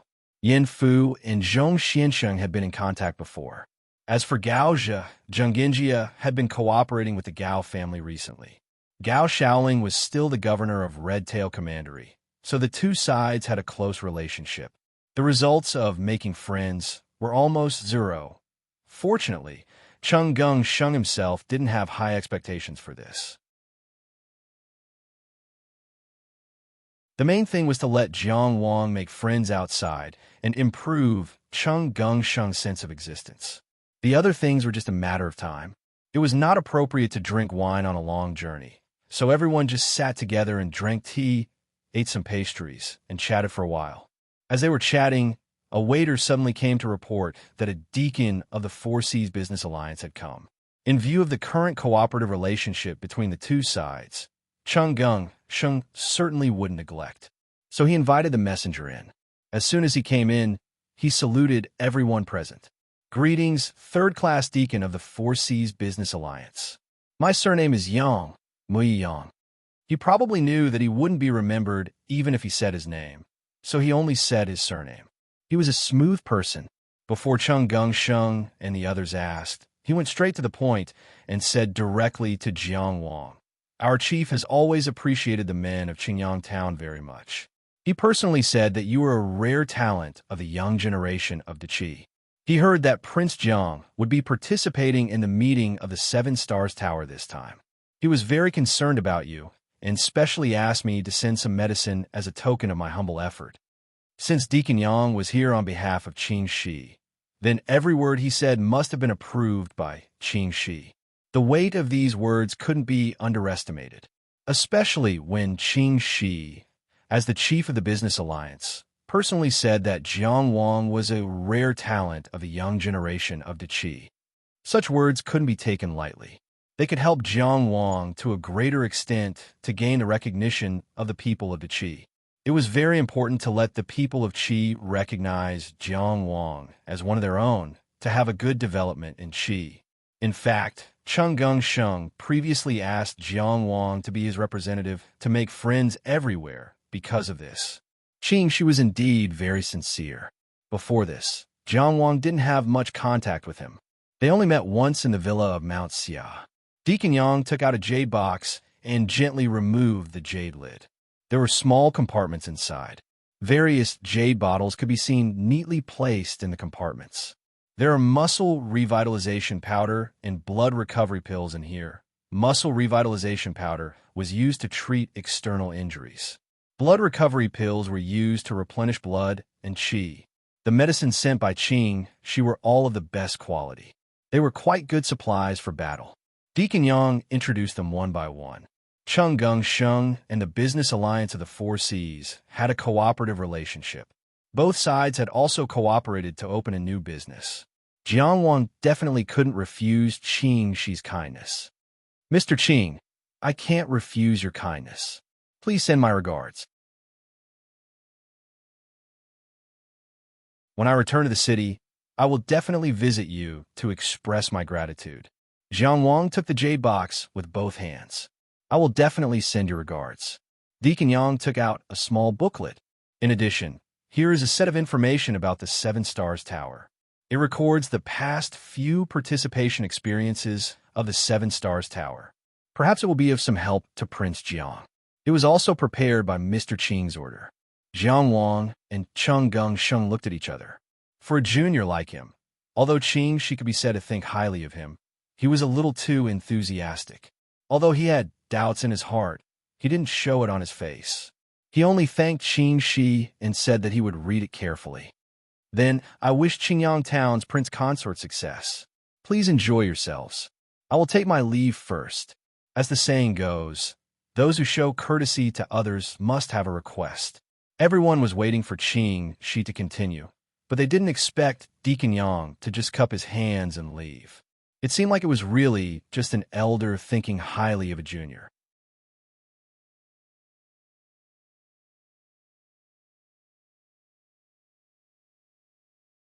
Chapter 414. After Manager Yang left, Cheng Gung Sheng looked at Jiang Wang with bright eyes. What's so good about you that the old lady likes you so much? Old Madam Li treated him favorably at that time and gave him the Shermin grass as a greeting gift. At that time, Cheng Gung Sheng was jealous. From the old monk who cried and shouted to accept him as a disciple, to the old madam of the Li family who favored him, to the overly enthusiastic Jushi this time. You're a friend of the old. Cheng Gung Sheng sighed. Yin Fu shrugged and almost couldn't hold back his laughter. That's not right, Cheng Gung Sheng said again. Shouldn't the old lady like me who's white and fat? Jiang Wang was actually quite confused by Qing Shi's sudden goodwill. Hearing Cheng Gung Sheng's long-winded chatter, he subconsciously replied, It's not like I'm raising pigs. Cheng Gung Sheng choked. After thinking for a while, he turned and glared at Su Xianqian. It's all because of this tall forehead that Jiang Wang is a bad influence. Haven't he talked back like this before? Su Xianqian, who was eating pastries, was baffled. He thought to himself, this fatty is too stingy. Didn't I just eat a few more bites? Do you have to glare me like this? Li Longchuan brushed away the pastry powder that Su Xianqian had scattered between them with a look of disgust and reminded him jokingly, give this and that. The Four Seas Business Alliance is a business. They won't make you pay afterwards, right? Then we definitely can't accept it. Hurry up and send it back. Su Xianqian was very sensitive about money now. Cheng Gungsheng wasn't sure if this tall forehead was really stupid or pretending to be stupid, but he didn't care. He directly reached out and took the jade box in front of Jiang Wang. I've already prepared a set of medicine supplies for you. Let me have this extra set. It must be good stuff since it's given by Alliance leader Qing. It's good that I use it to fill up the Sheng's warehouse. But you have to take a closer look at this set of information. Since when did you prepare medicine for me? Of course, Jiang Wang wouldn't say that out loud.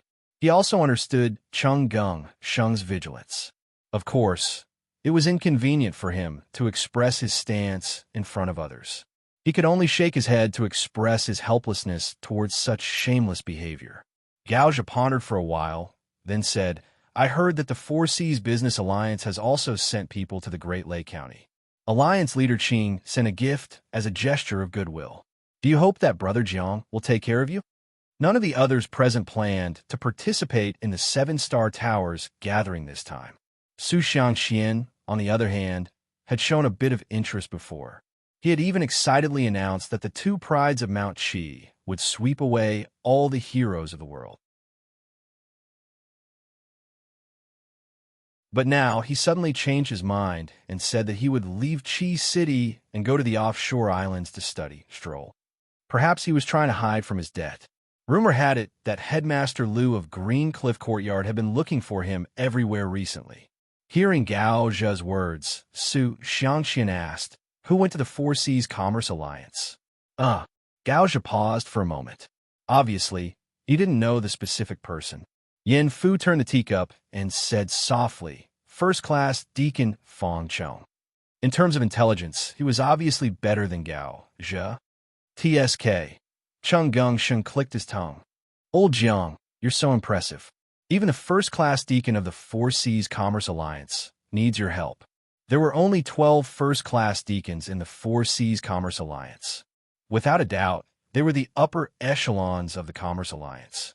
Their cultivation bases were at least in the Inner Mansion realm. The upper limit of the Seven-Star Tower's entrance was the Inner Mansion realm.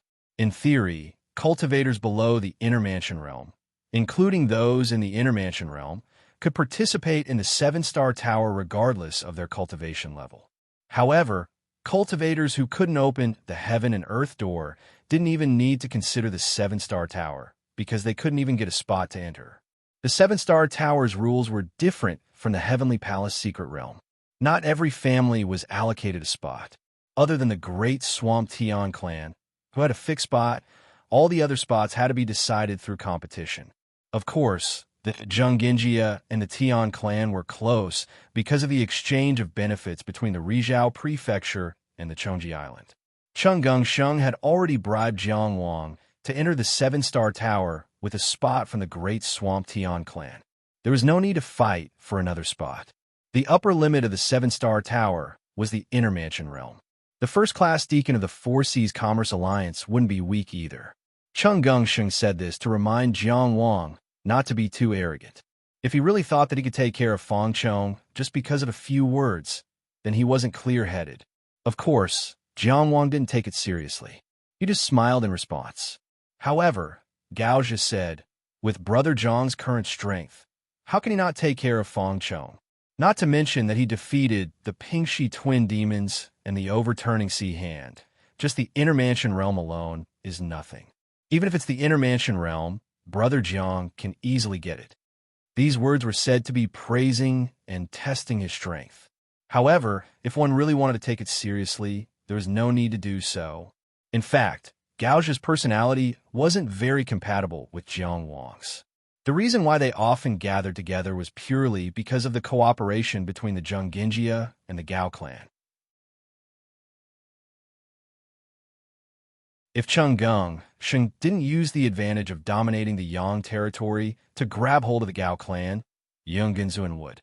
Everyone knew the principle of one side being weak and the other side being strong.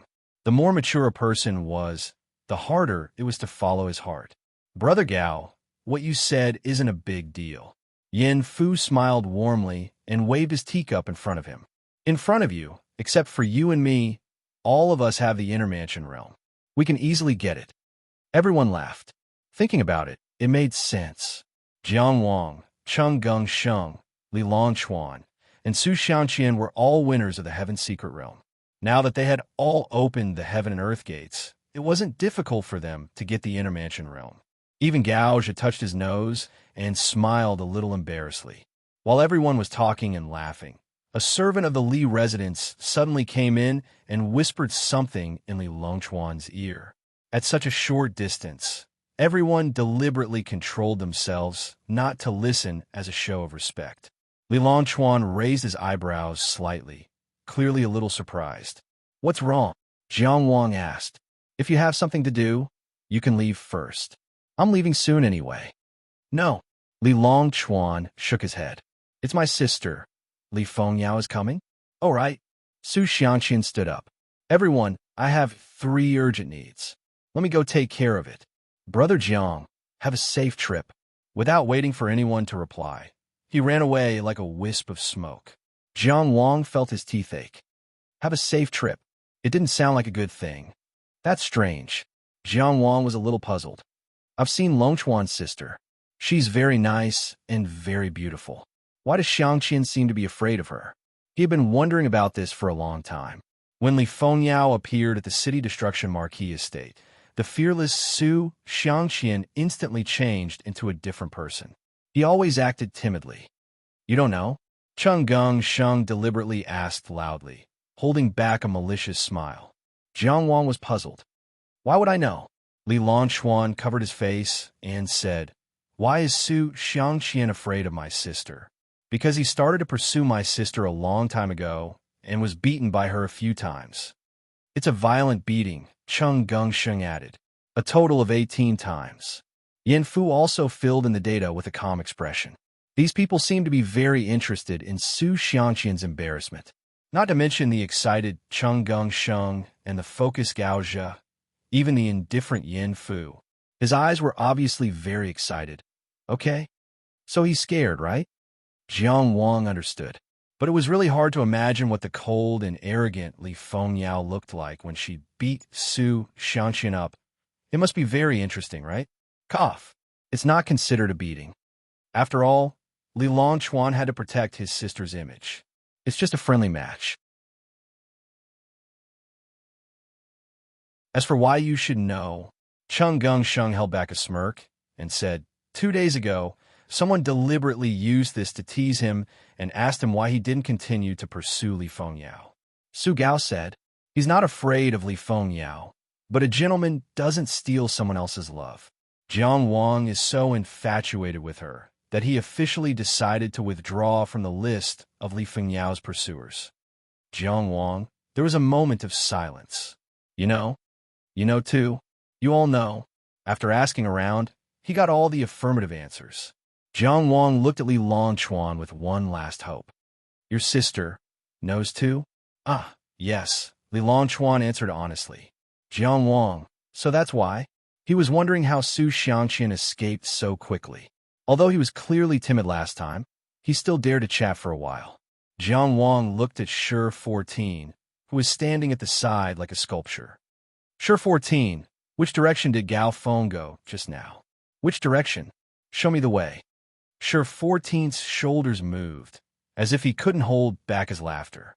Although everyone called him Su Gao Feng, this was the first time Jiang Wang had called Su Xiangqian Gao Feng. This guy was really asking for a beating. Back in Yuhua, when he was beaten up by the onlookers, he had wanted to drag Jiang Wang down with him. At that time, it was the first time they met. He didn't expect that now that they were close, he would still play this trick. Brother Longchuan, Cheng Gungsheng said in an instigating tone, what did you say about your sister just now? At the thought of a great beauty coming to beat up Jiang Wang, he was looking forward to it. Even Yin Fu, who had always been calm, had his eyes lit up. Li Longchuan glanced at Jiang Wang with a slightly complicated expression. My sister said that she would also participate in this 7-star tower and asked Brother Jiang if you would like to go with her. Huh? Cheng Gungsheng was a little disappointed at first, but after thinking about it, he immediately agreed. Of course. He grinned from ear to ear. They were going to beat him all the way to Days County. This was too much. It's hard to refuse such kindness. Jiang Wang, you definitely shouldn't refuse, the fatty advised earnestly. Longchuan's sister is your sister. It's my duty to be at her beck and call, Gao Zhe said with a strong sense of righteousness. That's true. At least we're familiar with each other and can take care of each other. Yin Fu, on the other hand, appeared very objective, as if he wasn't just watching a show. Jiang Wang actually wanted to ask, if I say no, will your sister beat me? But at least he wasn't stupid. He didn't ask such a question that would definitely get him beaten. He only laughed dryly. Your sister is also going to the 7-star tower. It's quite sudden, he added dryly. You're tuning into the Warrior Lore YouTube channel. Don't forget to subscribe and join us on this journey to catch the most captivating stories.